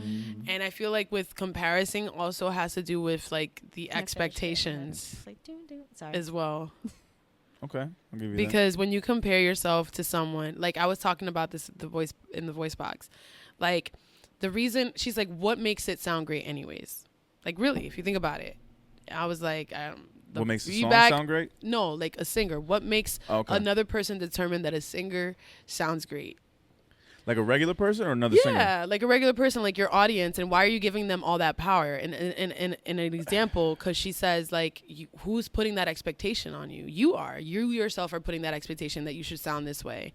And I told her, well, yeah, because if I'm a singer who just started, right? And this other person is a singer who's been a singer for 10 years, and I just started and I'm making more stuff than her and I'm doing more things than her, then people are going to be looking at her like, oh, but you've been in this for how long? And you know what I mean? Okay. So the expectations of like you outbeating this person just because you've been in the industry longer, that can affect, and that can kind of stunt that person from going forward or trying to drop something else, just as it kind of got in the way of Eminem dropping that Recover album. Yeah, you know, Recovery. like, because how long before that did he drop an album? You know what I mean? It's that expectation, like, are my fans gonna really dig this the way Before that they Recovery did? was Rehab, no? Yeah. I thought a relapse. Yeah, No, that's what I'm Relapse. saying. Relapse. Relapse, that one. Yeah, it was You know, Relapse. I'm a space up rocket ship. You know that one? Ugh. Move. No, that was different. That was a different that one. was a different So one. which one is the one? The one. I don't even remember what was on Relapse. That's what I'm saying. But that's no, that 'Cause that we song weren't you talked listening about to was on that. Recovery. Yes. Yeah. Okay. We So we making up for our not knowing shit before. Yeah. Okay. I mean, not that you know, I endorse and encourage drug use. Don't do drugs, kids. Please don't. But I mean, like, weed is cool, but don't. I don't know about Recovery and Relapse. It just wasn't there for me. It wasn't hitting it. It wasn't. Didn't hit. No. Didn't hit Yeah, on and that's any what he was singles. saying, and he was telling me, he was saying to I think it was on the Joe Budden interview where he was like, I was getting so much backlash from Recovery, from rehab, so much feedback that I didn't expect that. Which interview? What was Joe Budden? No, he did an interview with Sway. Yes, it was Sway where interview. he talks about, yeah, that's why I was like, wait. I was like, how did I miss that? So yeah, he did an interview with to see that them. fight. Yeah. And like he was saying all that, and he was like, it was a lot of built up, and he was like, yo, if I drop Kamikaze, I didn't know if it was gonna be the same as the other two. I didn't know that I was gonna get this feedback. So yeah, and then a lot of people put that pressure on you, like, oh, we want the old Slim Shady back and this and that, and yeah, that kind of He's not came in here the way of his anymore. creativity. So yeah, you that's what I'm grow. saying. Expectations can come in the way in a lot of things, in Yeah. creativity and your journey and stuff like that, because you feel like you need to get somewhere, or you probably put that on yourself, and maybe you stop yourself in that, which is what I'm doing. Yeah. Well, you're getting Exactly. there. You're getting there. I'm getting there. You don't have a Marshall Mathers LP yet, but you're there. Soon come. We'll get there. Right, soon to come. But any artist that's out there too, like if they're battling, you know, that same pressure of that tug and pull back and forth, you know, it's something for them to also, you know, be aware of, and know, because if not, then they're just gonna be like, oh, I'm not gonna touch anything. Yeah, gonna stay and here. it's just always the concern about listeners and like the audience and how they're gonna do it, especially with this whole cancel culture thing. And also with And shit like expectations that. comes a lot of disappointment, because you're disappointed that you're not getting what you expected. So it's like, Yeah, Right. that yeah, can you know- also make you unmotivated. Yeah, those expectations can fuck you up. That's for sure. Like, I know every artist is going through that, where they release something new and it doesn't get the reception that they were hoping for. You know what I mean? So that can fuck with you mentally. So you can't put those types of expectations on your shit, because it's never going to be what you expected. yeah. Right. You know what I mean? Yeah. Pretty much. That's Oh, a good way to cool. put That's it. a good way to thank end you, there. thank you. Okay. Thank you. Word said from the wise. Kid All right, bro. man. So we're gonna kill that music talk. There is one thing that we want to talk about, non-music related, but it does have to tie in with what you said, cancel culture. The Chappelle Sticks and Stones special that just came out. Shit is fire. Came out on Netflix. Put your Was it a couch week near the ago? fire. Was it a week ago? Week and a half ago? Yeah. Fucking great, man. Everything he touched on was great. I mean, the way he started it with the and if you haven't seen it, I'm sorry. But check it out on Netflix. If you don't have Netflix, if you don't have Netflix, steal your friend's password and check it out. He started with an Anthony Bourdain joke and suicide, like right off the bat. Yeah. Which was incredible, just the way he set it up, because they're not traditional jokes in terms of setups, but just the way he went into it. He compared Anthony Bourdain's suicide with a friend of his who was going through a rough patch in life. And the punchline, 45, living with his mom. Yeah, and the punchline was, with all this shit going on, it never occurred to this nigga to be like, I might kill myself. And he tied it into the Anthony Bourdain shit. Like, obviously, I'm ruining the joke. I can't say it as good as Dave, but it was pretty much along that same vein. Because there's the build-up, and all of a sudden, it's like, you think he changed it, and that's the shit with Dave, is you think he changed it. Like, he went off topic real quick, and he's talking about, like, oh, we're on to the next joke. All right, cool. And then he ties it right back.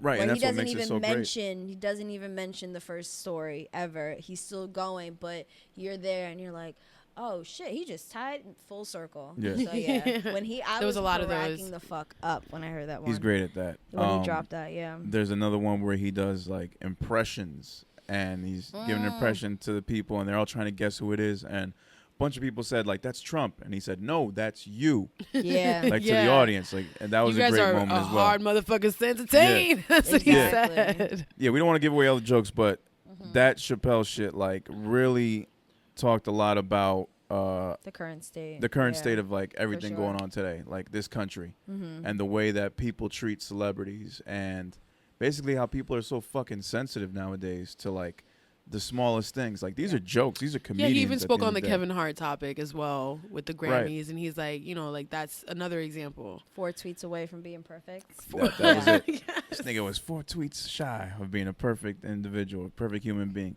But yeah, this is real shit. Like, I almost said, I just almost said a line. Fuck it, I'm gonna say it anyway. Yeah, say it. When he's like, no, I remember that moment because I was thinking, that's a weird dream for an African American to have. Want to host the Oscars? Yeah.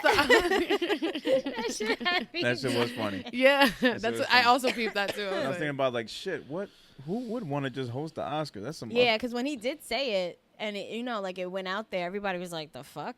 Like, all right. I mean, because he's like, that's when I think it's not a direct quote. But why wouldn't they want to host the Oscars? You know why? Because it's just.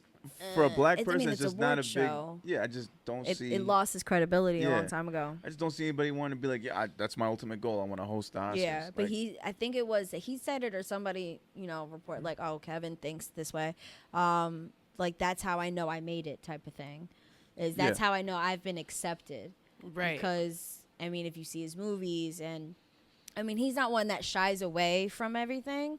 Like, he'll touch, topics that it's like, regular comedian shit. But it's like, I've been accepted by white people. I've been accepted by the majority. Then that's what it comes down to. Yeah. Yeah. That's I can what see it comes that down now to. that you mentioned that. That makes sense. Saying about the movies and shit like that. But also, he also takes offense to it. But a lot of people, African Americans have hosted the Oscars, or no, he would have been the first. No, people, they've done. I think Chris Rock has.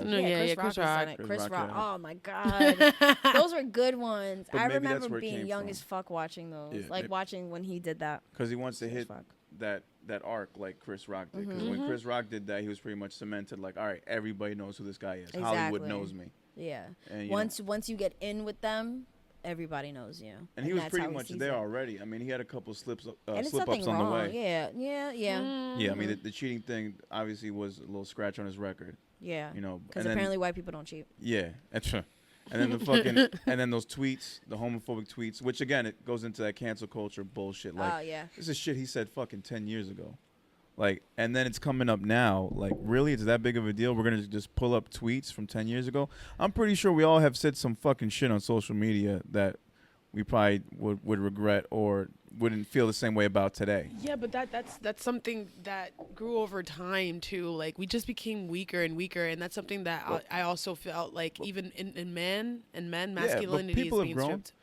People are allowed to grow. That's pretty much what we're getting at here. Like, you're allowed to grow. If you didn't know anything about gay people 10 years ago and you always call people a faggot and everything. But as you've grown and you're into your late 20s, your 30s, or wherever you're at, you've had time to change, you've had time to evolve, and you've had time to learn to accept people for who they are, and realize that just because you're of a different gender, a different sexual orientation, or whatever, it doesn't mean that you're a bad person. It doesn't mean that I should judge you right off the bat. We're all people. We all have issues. We all deal with different things, but we're all, as different as we all are the same.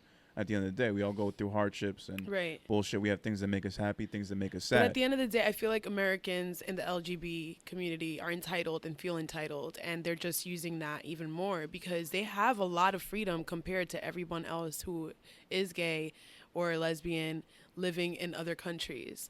Like if you think about it, in Jamaica, if you say you are gay or lesbian, you're instantly going to get killed or some kind of torture, some kind of something. It's a different era. It's a different and we're over here culture. Bitching about rights. But no, but they're literally in a different era. Well, that too.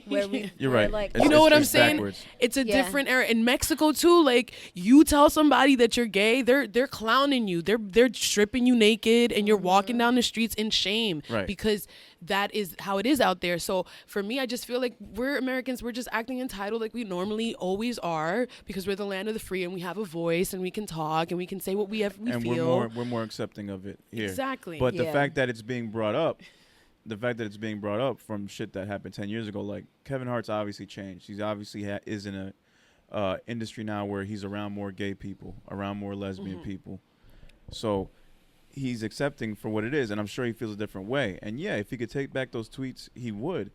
But, you know, it's what he said back in the day, but we all thought that way. And it took a while for stuff to happen and the times to change for us to accept everybody to a point where it's like, yo, you shouldn't say that. It's not cool. Like, that's a regular person. Like, you don't need to go down that way. Times were different, make fun of him. He didn't want to apologize at first, and then he apologized. He shouldn't have. He really shouldn't have. Like, let's be honest. Yeah. Like, that was fucked up that they made him apologize. But they made him because he wanted to do that shit so bad and he wanted to be in. But when you say that, obviously the Hollywood industry, there's mad gay people. There's mad gay motherfuckers. Yeah. There's mad lesbian people. Especially and backstage. Some on the low, and some on the low. So you say shit like that or it comes out in the news, they're going to look at you some sort of way, and that probably blocked his blessings. It's fucked up. But, you know, like, and people really shouldn't hold other people accountable for shit they did 10 years ago. Like, we grow. He was a young dude. He was saying some dumb shit, but everybody else was too. You know what I mean? Like, we grow out of it. You have to give people a chance to grow and be a better version of themselves. If we're gonna hold that shit accountable, like, we got to do that to everybody. And everybody's done some fucked up shit that's out there in Hollywood that don't want out in the light. So what the fuck? We're gonna just single him out? Like, I thought that was a little unfair, and the fact that he had to apologize for it was even worse. That was some bullshit. Yeah, that was rough. Yeah, that was really rough. And then Dave just sheds a light on that to the audience, like going back to the Dave Chappelle shit, when he says that impression shit, like, that's you.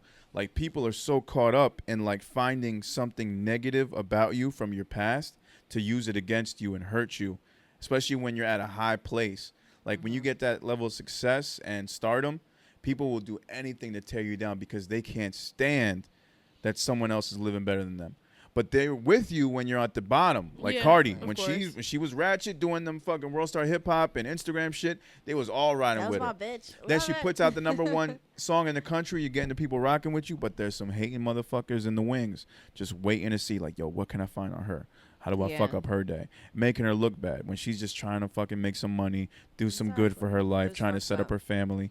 And that's what happens nowadays. Like, we lift you up so high because we love you and we want you to see you win. And as soon as you get that fucking win, we're ready to tear your ass back down and be miserable with the rest of us. Yeah. It's fucked up the way shit works, man. It's not right at all. No, it's not. It's not right. And that's what keeps happening. It's insane, like, this cancel culture shit. We're some weird ass people. And that's just human nature in general, I think. There is some things that wouldn't mind canceling. R. Kelly, cancel. It's cool. Like, there's certain things that I have no problem doing. But I mean, something like, I don't know. It's just some shit you can't live with. Like, I don't listen to any R. Kelly anymore. Me I made a point to, like, just skip that shit. Yeah, me too. And it was upsetting because, like, I had a couple songs that I wanted to play in my wedding from him, and I'm sure every wedding had like, you know, all of the songs Happy People and all those things, and that just kind of ruined it for me. Now I can't play Step in the Name of Love and vibe to it the same way I used to. Because he got some bangers. I ain't gonna lie, he got some bangers. Yeah, he got some bangers. You know, even Hotel. Yeah, even I Believe I Can Fly. Yeah, as simple as that. I mean, it's not something I ride around to or ever did, but whenever you heard it, like, that's an inspirational song. No, that one was played throughout, like, in my house. Yeah, that shit. It's a good. You can't lie, it's a good song. To be honest, I don't even support the songs that he's written for. Even the Sparkle thing, he's written majority of that album, where, you know, Jordan Sparks was singing in it, and she did this song called One Wing, and I used to love that song because she was like, you know, basically describing the struggles and how you still got to keep going. I may not have two wings, but I'm still going to keep trying with my one wing. Yeah. So it was like a very inspirational, kind of same thing as I Believe I Can Fly, you know, where, you know, it's all right, sky's the limit, go above it. You know, you got this. Yeah, you know? he recycled so, it. Yeah. It's inspirational. And inspirational. And a lot of the music there was done beautifully, and he did most of that stuff, produced it and stuff. And now I'm just like, I can't even listen to that the same way anymore. So if you cancel him, do you also cancel his links? Like, do you cancel Aaliyah? All the women in here just like reeled back. Yeah, Joy. Yeah. Joy's going through it. Joy's going through it in the background. I'm saying because we all love Aaliyah. We all love Aaliyah. There's no doubt about it. There's no way you could hate Aaliyah. But she was in some shit with R. Kelly. From what we know. The whole time. And he was a part of that record-making process with her. So if you cancel R. Kelly, technically you would have to cancel Aaliyah. Am I right or no? You're right. To a certain extent. To a certain extent. I will say that ever since I remember that the first video with the 13-year-old, that one when that came out, the sex tape. Yeah, the sex tape. Okay. Yeah, that. Oh my bad, I didn't even specify.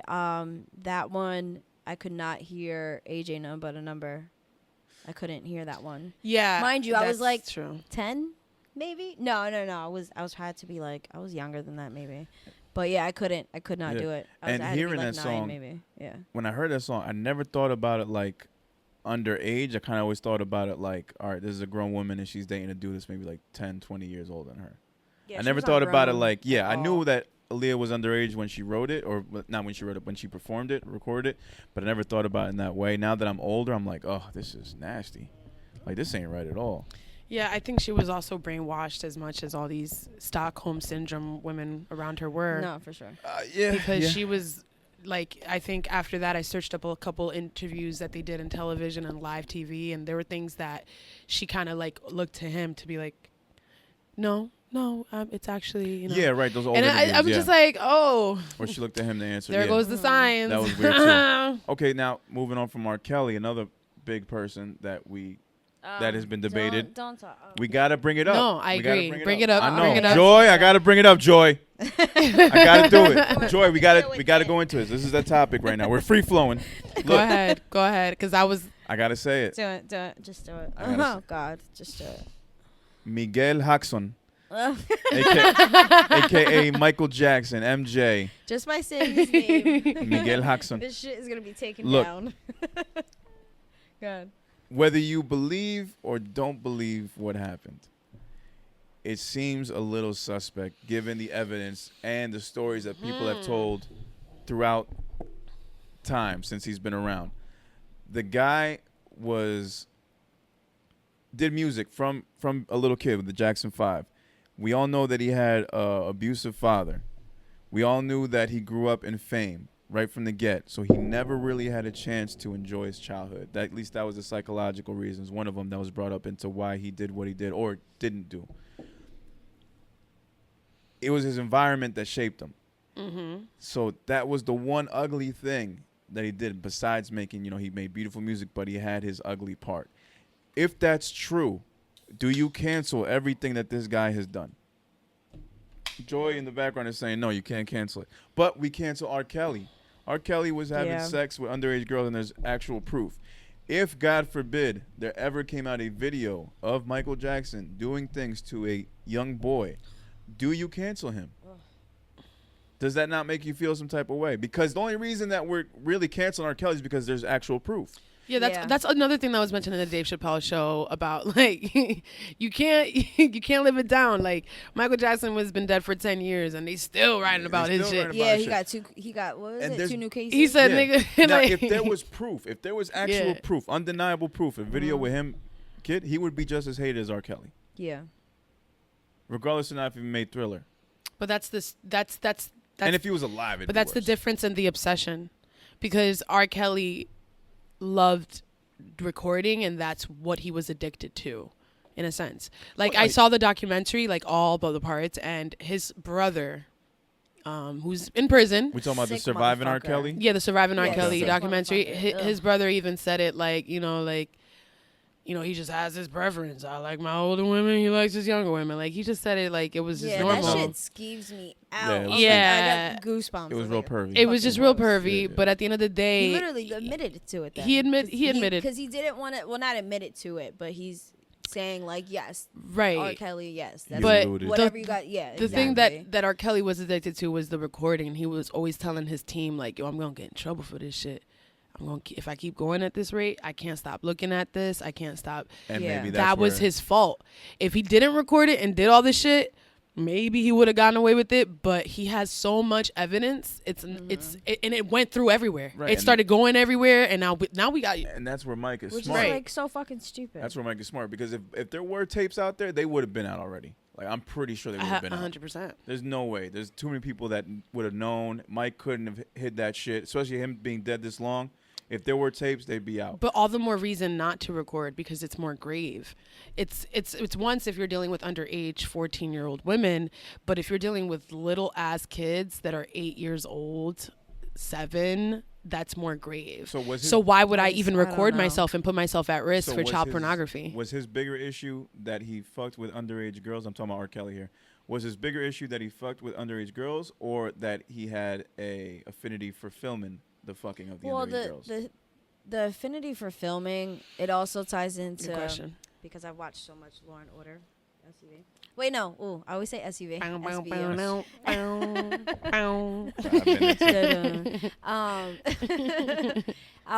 was I gonna say? They always when they had like their shit about fucking what's it called?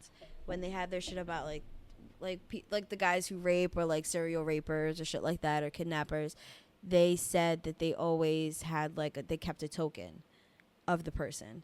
So either they killed them, or even who was it? There was a serial killer who had tokens from every girl that he killed, and even like in TV shows like Dexter, he kept a blood sample from everybody he killed. Yeah, word. And then in Law and Order, they had there was one episode where the guy stole a watch from all the girls that he raped.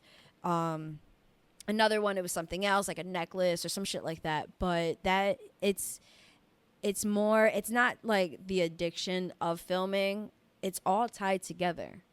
It's because he feels a sense of empowerment. He damn near changed a girl who was, I'm assuming she was straight because she fangirled out for R. Kelly. And we'll rock with it. She was straight. He turned her into a tomboy, and they alluded that she was doing things like that she was pretty much an AG, that she was a dyke, that he turned her into a fucking boy doing shit. And it's just fucking crazy to me, because his thing was the power of it. He was addicted to it. Can't, and not all of them were underage, but some of them were, because who can you control more than underage, Yeah, and it's not just females. He had some 30-some-year-olds, you're right, where he met them at a party, and then they possibly be weak-minded, where he was able to control them. His wife, he was able to control. Okay. It's more, I think it's not that he was like a pedophile. Yes, he is. I consider him one, but it was the control factor and him feeling empowered. And that's also, that's something that he takes in his music professional world, too. Like, when Neo did a tour with him, he took up all of the dressing rooms when they were supposed to split half. And he's not even allowed to, no one is allowed to be in the same vicinity as R. Kelly if he's walking down a hallway.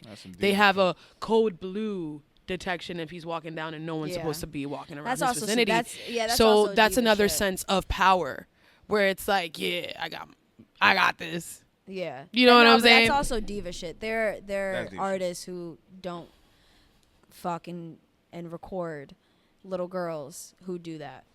Like, I mean, I don't know their personal lives, but that shit hasn't gone out. And yeah. But like with that whole shit, I think it's just a little different. It's about the power and aspect of it. But don't you think he had power though, Michael Jackson, with the things that he did with the kids? Because technically he used their innocence against them, and he was like, "You want to play in Neverland? Had no power when they There's grew endless up. candy. There's endless this. Mm-hmm. There's no rules." It's literally how he painted it to them. Yeah. And they were, of course, like, "Oh my God, you're telling me that we can go to Neverlands like Peter Pan and whatever and not pay shit?" Yeah. And then the parents also went with it. Yeah, that was fucking. I always thought that was a little sketch. And then there was a moment where I did. I couldn't hear Michael the same. There was a period in time where I couldn't. And my dad was a huge fan of him too. And I couldn't get past the thought of, did this really happen? And I remember I heard, what was it, like, kids came up and like they spoke out, but then it turned out that their parents forced them to, shit like that, where it's like you're fucking it up for people, where you hear about the girl that claims that she got raped at a party, but she only did it because the basketball player fucking refused it, and all of a sudden he's in jail, he's locked up, and then you find out he was innocent the whole time. So shit like that. I mean, I'm not going to talk about races, but we know what race they are. Yeah, we don't have to call it out. It's all right. No, but it's something like that where it fucks it up for other people. So with him, that I think that's what the shit with Michael is that there's already been times where shit was proven false. So how can we take the word of anybody else? Yeah. How can, if the man is not living and speaking up for himself. It's not even about that. It's I mean, it is that, but it's not just about that, because R. Kelly, I mean, if Michael was alive, he wouldn't talk about it right away. No, he would just not. like R. Kelly didn't talk about it right away, and then he eventually did. But I'm saying in that time, there's people that are saying it's false. I didn't do that. And saying like, oh, this happened to me, and then all of a sudden it's like, no, it didn't. What the fuck are you gonna believe? Then with the whole Oprah thing, them taking down the documentaries because apparently they were false, but not even issuing an apology, not saying anything else. Yeah, it's fucked up. That was also kind of weird to me. So that's why I don't even like touching the topic. I feel like both of them involve consensual relationships. Like, we both are aware that we miss each other. We both are aware that we feel on R. Kelly's end and on Michael Jackson's end. Wait, you saying that was consensual? With both victims. R. Kelly was not I don't. Well, I mean, if you think about it, that video, it looked consensual. R. Kelly was not. That girl looked like she was willingly doing it, wanting to sleep with him. I don't think that was consensual. I'm saying. Wait, you think he was raping her in that video? No, I think not raping in that sense, but raping. I'm saying in the sense in allowing him in from the beginning, and in general, how they started that relationship. They looked at it as, this is R. Kelly, this is Michael Jackson. You're my mentor. You are. No, right, some of the. We're jumping around. We got to talk about. Yeah. Because I'm getting confused now. Are we talking about Michael? We're talking on both. I'm saying the comparison on both of them. Okay. I think is that both of them met their victims, and both of them had a relationship with each victim, built a bond, and then took them to that other side, which is the side that none of us in the public knew, and that's what I feel they're both in comparison with. It's like. But both of the other victims that were in those relationships were like, I'm about you, I miss you. Like, the girls who were victims after the fact literally wanted to have a relationship with R. Kelly. They didn't care because he was R. Kelly. Yeah. They literally said that. So they were just as willing to receive that. But then when they got into closed doors, then it was this.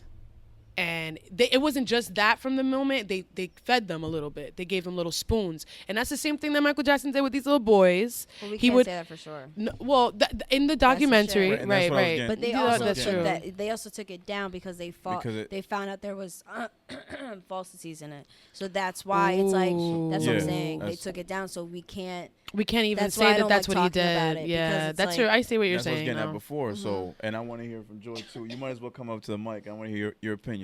if there was a video of Michael Jackson sleeping with these kids or doing whatever it was that he was accused of doing, do you cancel him? Yeah. Please step up. I would cancel him. I'm sorry. Take my mic. Oh wait. I missed the question. Sorry. It was if Okay. there was evidence. So if there was evidence, just like if there was a video of Michael Jackson doing the shit to the kids, like there is a video evidence of R. Kelly doing the shit to the kids, to the girls, do you cancel him? Do you cancel him in the same way you canceled R. Kelly? Yeah. Yeah? Regardless of Thriller, regardless of Off the Wall. If there was evidence, yeah. All this shit, there's evidence? Like actual evidence and not like fake shit. Like I'm just so tired of fucking stories. Like fake straight stories. up video, you see him, that's him. Well, I that don't is really a watch Little kid. boy bent There's shit over, going down. showing his Somebody watched asshole. it, but I won't. Or is it staring at my? Staring at at my actually penis? like, Joy, yeah. please. Let me stare at Jane. What do you think? Go ahead. All right. So I just think the same way, like we look at regular people, we know a lot of people who have been incarcerated for the wrong things and they have not done anything. But we look at the celebrities, like they're supposed to be gold, you know? Yeah. With R. Kelly, he got caught because he got caught. There's evidence and videos. The same way we are saying now after us knowing all that, we get to see the Aaliyah video. AJ Nothing. We're starting to see signs. Do we actually see signs of Michael Jackson? That is the question. And how many people have been accused of something they haven't done if it's not proved? There's people who show actions and you will see little bits of what was happening in the past after it's been uncovered. But have we seen that with Michael Jackson? With R. Kelly, we would be having this conversation the same way about R. Kelly if there was no evidence. And that's actually, but without even evidence, just us hearing about it and now all of us reversing back and seeing the signs of it. Yeah. That's where the difference is, because we are so quick as humans, sometimes we forget to look at actually, there's always patterns with sexual abusers, with just physical, any type of abuser, any type of, there's always patterns in the things, you know, and none of us ever suspected that of R. Kelly till it actually came out. But now we go back and look at his history. And now we notice shit. And now we're starting to notice shit. My question is, do we notice that about Michael Jackson? I mean, there was a time where his whole mansion was raided, and the cops came in unannounced, and they just searched his place, and they found a couple cases of magazines of child pornography. So there was sort of proof of that, and there was fingerprints of the kids and his on it. But how many kids have been? How many people have been in? So Michael that was the Jackson's only house? closest proof. Yeah, true. How many? That people was have the lived closest proof they ever had to him in child pornography. Exactly, and that comes with how many people do you live with in your house? No, you could find. he was. That. But it was literally like, it was in one of his. Yeah, it was his stuff. base room. Yeah. Okay. So yeah, that was an issue. So that kind of sparked up a little bit of like, to me. Yeah. Because I'm like, with why would his he case, do that? to me, it's different. Like, I think on the surface, thank you, Joy. Thank you, Joy. Joy's amazing. Joy, I love your fucking voice. Yo, real quick, can you just come up to Mike one time and say water again, like you said before? Yes. I love that shit. Because we Say say it one more water time. in Jersey, but Water. Water? Oh, man. No. So, yeah, like we were saying. Like I would tip you 40%. She made she made a great point there, man. Yeah. We treat these celebrities like they're gods and stuff, just knowing that they're just like regular people. But in the moment we find out that they're human. Yes. Well, for most people, that's when cancel culture comes in, where it's like, oh shit, you're human. Fuck out of here. You can't be fucking human. I just saw you at can't like a have guy regular 2 seconds ago. Yeah. Yeah. So, It's a fucked up my state of thing is affairs. that exactly.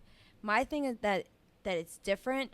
I mean, they're on the surface they're the same, but I see them as different because R. Kelly, that's clearly a power thing. It's clearly him. Like he was, molested when he was a kid, poor, nigga can't even read, like shit like that, where he had no power, he had no control, to growing up where he wants all the control. and all the He power. wants, exactly, when it comes to music, touring, when it comes to what girl he's fucking, or all of them, and what time they're going to fucking go to the bathroom, and what time they're going to eat, and what time, all that shit, and what they're going to say to reporters.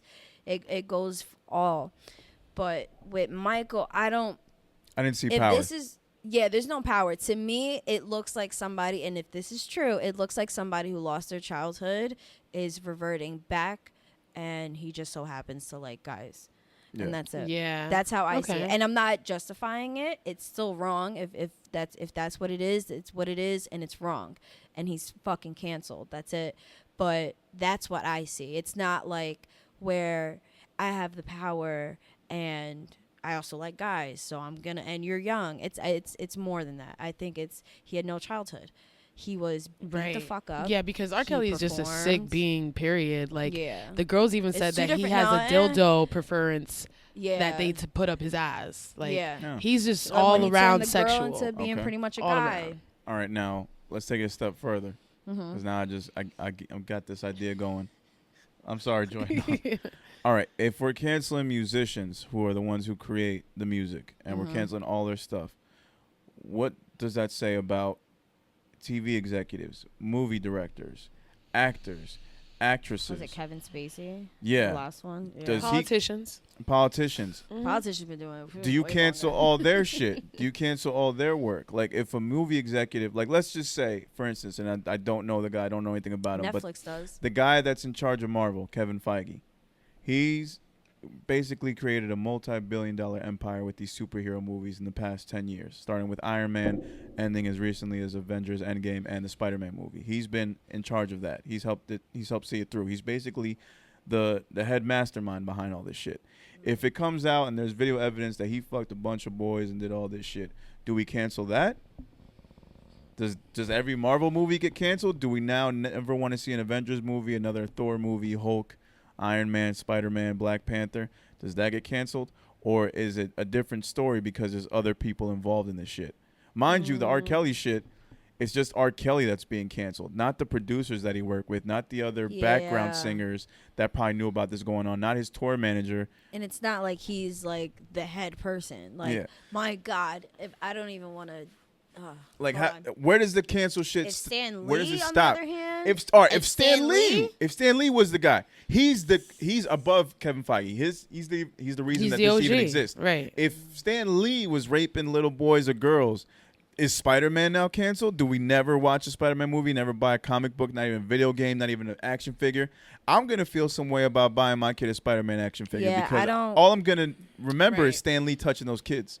Yeah, Stan Lee, I think. Like, that shit makes you think, really. Hold on, one more. Yeah, right? I don't want to get God fucking forbid. stage myself. But, like, if Stan Lee's a different case. No, I'm serious. Because Marvel is my just think about it. Yeah, Marvel's my shit. That's my life. Or the Batman creator, same thing. Batman's my fucking superhero. If I found out that the people behind Batman or the Batman creator or whatever was a rapist, like... And that's what I favor most too, Marvel over DC. So if it was DC, I'd be like, all right, I can cancel that. Oh, it's just Batman, I'm Superman. sorry. Are we doing this right now? No, we're not doing this right now. We could. It's a free-flowing episode. Are we doing could. This right now? We're just going to switch now. All right. From rape to superhero stuff. No, I'm so serious, though. We're going into that. Let's wait. Let's put a pin on DC and Marvel because I really want to do that. We'll come back to that. Fine, we'll come back to that. That's good for next week. But yeah, let's just say, does that make you cancel that? Selena. If Selena did some nasty shit and we found out years later, is she canceled? No, you got to pick somebody else. She doesn't have a big enough catalog. That's easy to cancel. Easy to cancel? Okay. Yeah, but he said that because Beyonce. Selena was my inspiration. Beyonce. To be honest, I don't think I would have. If there's video of Beyonce doing some shit, maybe just... Beyonce doesn't apply here. Why? Does she apply to you? No, not me. You don't think she's big enough to get canceled? No. All of that. If she does I thought you were saying like how we would feel, because I really wouldn't care. You wouldn't care? I just cancel. All right, how mainstream America would feel, basically, like music. Oh, they would fans. definitely care. Yeah, that would definitely. If there was video of her doing to some an suspect impact. shit, like maybe let's just say like maybe not raping kids, but let's just say she's on tape hitting Blue Ivy, like just hypothetically, like she's just beating her kids or doing something very unmotherly like. Right. Shit, we're about to get canceled. No, it's all hypothetical. We don't. Yeah, this is all hypothetical. I'm just saying. I'm using an example of the biggest celebrity that we know that we consider as that top person. If they're caught doing some shit that is wrong, do they get canceled? Like, where does it stop? Like, who you're not gonna try to? To be honest, I think it would hurt more if the person that did it that would have been Kirk Franklin. or someone in the gospel industry. All right. I think Kurt Franklin definitely. did some shit, yeah. I think that will definitely start up a lot of questions and that whole conspiracies. sex scandal thing and him being addicted to sex, that was a huge thing too. He didn't technically get canceled, but he kind of did. He got reprimanded. Yeah, hello, like boop boop. That was it. Yeah. But come on, Oh, you the whipped human me. in us.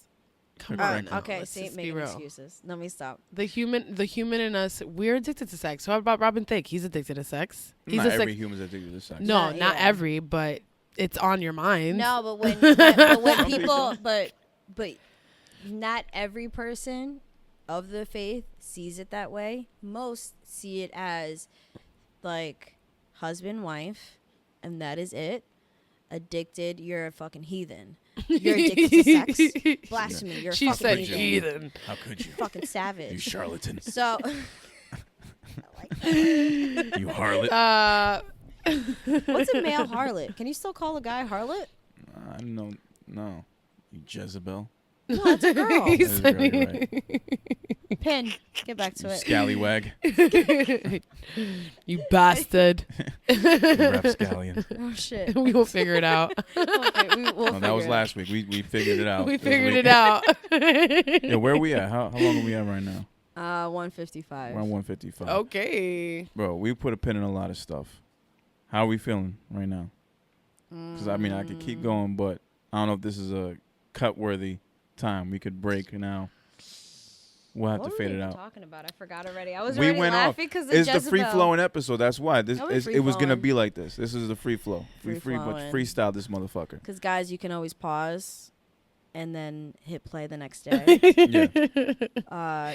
Driving, free flow you there. get in your car, you hit play. The Lyrical Fix Podcast, episode 4. Name later, I guess, because we haven't come up with the name yet. So you hit play once you get in the car, and once you arrive to work or your final destination. It's also a really bad movie. But once you've arrived to your final destination, you hit pause, get out of the car, then you hit back play when you're heading home. Look It's at a that. good thing. Look at God. Fuck a time. That's Fuck a right. time. Fucking time. All right, so where did we go? No, I forgot already. I think we go on this, man. We just recently changed. We had an episode on Sunday. It's now Thursday, so we're working that out. I think we're going to change our recording days. Yeah, every Thursday. Next Thursday, if you listen to this, well, September 12th, we got the Check It open mic. Check it an open mic night. Check It an open mic night. So we're going to be That's not- recording that Saturday. It's okay. All right, so we're going to Okay. do Saturday instead. I also accept Check It. Okay, cool. So Check It September 12th. Check it an Yeah. open You mic. see how I did that? Yeah. It's Virgo season, so I'm feeling good. Oh gosh. Oh, your birthday's coming My up. My birthday's coming up. We'll talk on horoscopes. You know coming up. what? All right, we'll talk about that next time. Because Yeah, you seriously got to definitely. hate for Virgos, and it's offending me every time we fucking. Yeah. Even I And say then the these word Virgo, you motherfuckers, roll your eyes. While I'm doing the audio, Some then fucking shit. they want to talk about it while I'm still trying to maneuver how to and then once I get it to record, then horoscope talk is over. I'm like, oh, Are we not recording right now? No, we're Oh, recording. we're still recording. Yeah, Good. we are. No, Oh, but I'm we're gonna saying, talk like, about it. other episodes All right. where I'm like, I want to catch this, but I'm still like trying to maneuver. No, No, we definitely got Just to talk didn't about have that. a lot of good experiences. You know with what, Val? Virgos, This that's isn't all. over. This isn't over. We'll We're gonna get continue. into your hate for Virgos next week. All right. I agree. We're talking about I it. don't Yes. think I've even Let's had get a right good into it. experience. I think you're the only Virgo. Nah. Personally, that I know. You know your cousin. I know. That's why I'm still debating on it. Right. Happy Virgos- birthday, Moose. Virgos You're are an difficult. asshole, but I still love you. Aw, that's a good Aw. shout out. That's what's up. Oh, That is. That's our family. That's what we do. Yeah, yeah, yeah. I Fuck respect you. that. I Love respect you, that. but fuck you. Yeah, I Let me respect stop. Yeah. We're gonna talk about this. Mm-hmm. This isn't over. Yeah. Not I by a agree. long shot. You Not got by any a long plans for your shot. birthday though? You know what? I don't celebrate my birthday. I know it sounds weird. I don't celebrate at all. Me neither. Like I've had so many negative experiences that happen on my birthday that I just choose not to celebrate. I never plan for it. I don't plan. Yeah. I think a friend of mine might take me out to dinner. I think like- I'm gonna do like a 30 bash or something like when I'm 40, but nothing. I said that for 25 and I didn't do shit. I didn't do shit. Yo, Yeah, when I didn't turn want to 30, do I'm shit. gonna do something on a yacht or something. Like honestly, all I just white. want to face a know. blunt in the morning.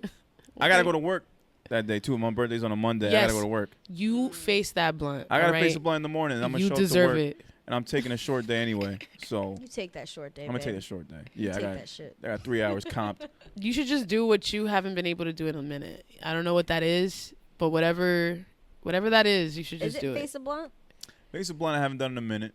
Yeah, I've 'cause usually the been whole with job other thing, people. yeah. Yeah. And Other then people, yeah. also a couple months before my second was born, I took some shrooms just to So you would want to do just some to shrooms. clear my head, get myself mentally prepared and everything like that.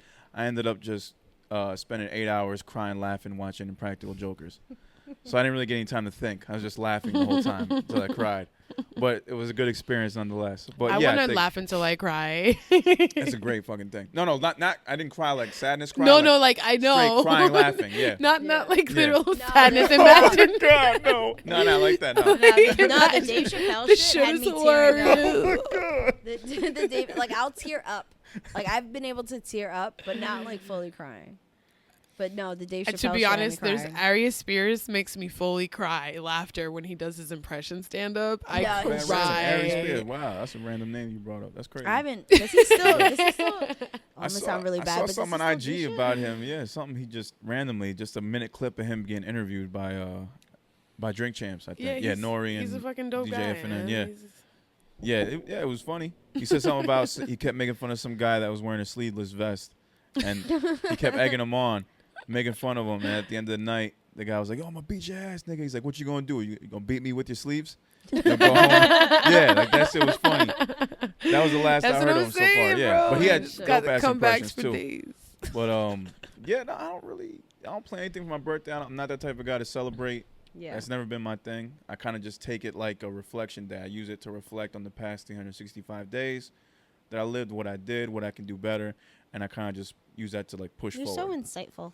Yeah, I've always seen it like that. Thank That's you. what's up. Yeah, I've always tried to I'm take just it like that. like shocked that he has so much insight and he's so strongly rooted, and it's like you don't have a faith background, right? No, I don't. I'm not the most religious person. On the past year, I've gotten more into Stoicism.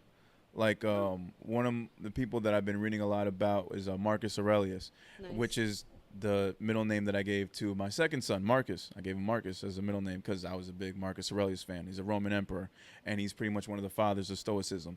And it's more like a what's the best way to explain it? I guess in a short way. It's hard. It's hard, It's but hard not to it's about yeah. perception.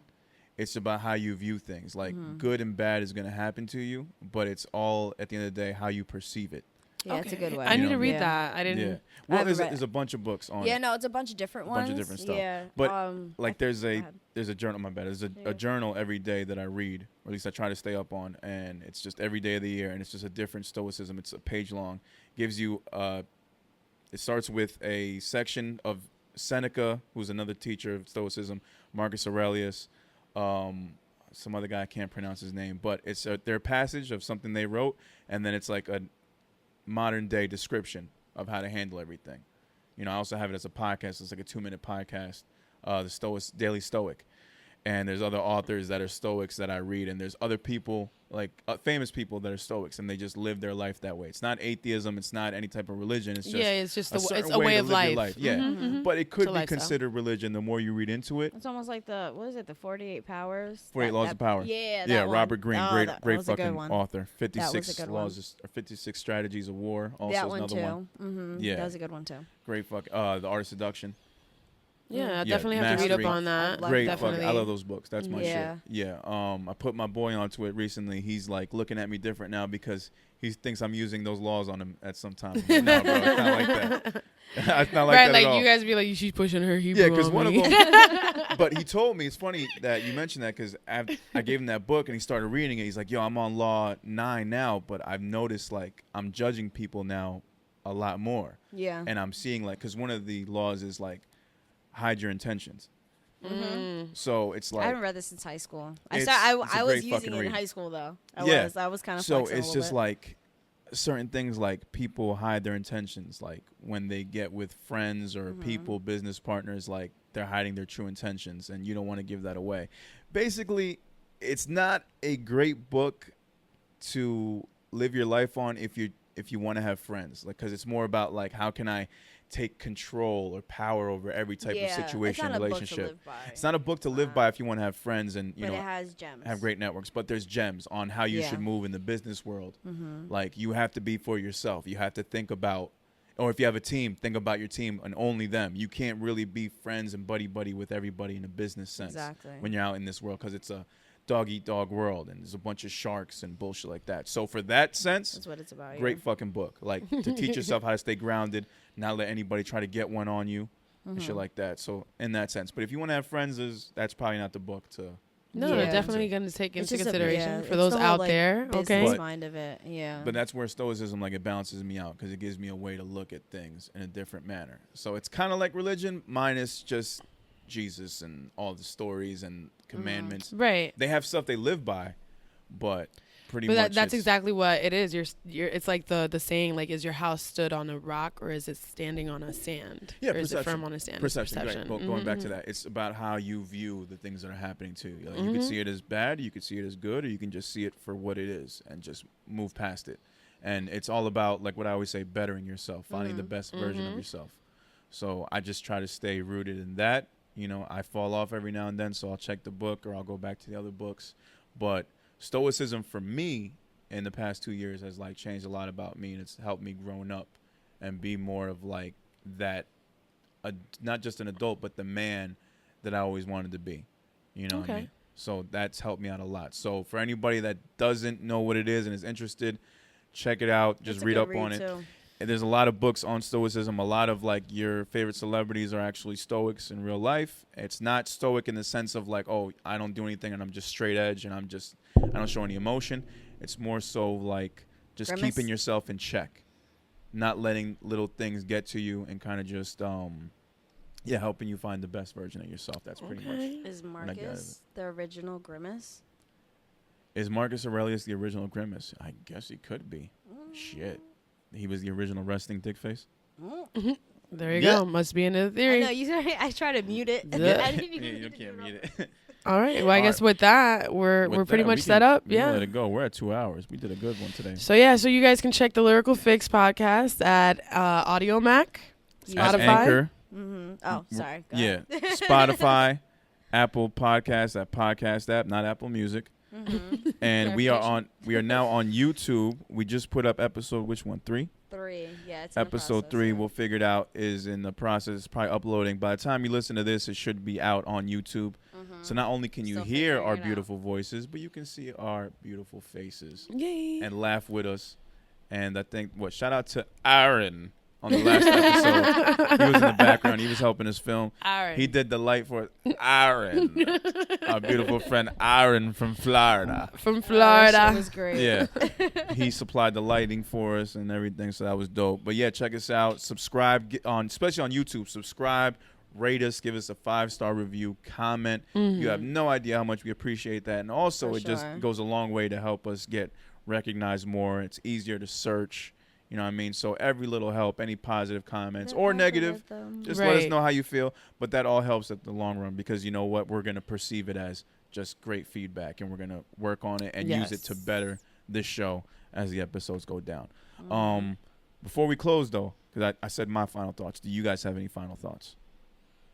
We covered a lot. We did cover a lot. Free flow. Well, I mean, on the good end, if you guys see us ask questions on our stories or on our posts, please feel free to just engage and give us your feedback or your responses, so we can include that in our podcast. That's what I just gotta say. But yeah, that's what's up. What's up? All right, so for the sultry Sade, the vivacious Val, the prolific Paul.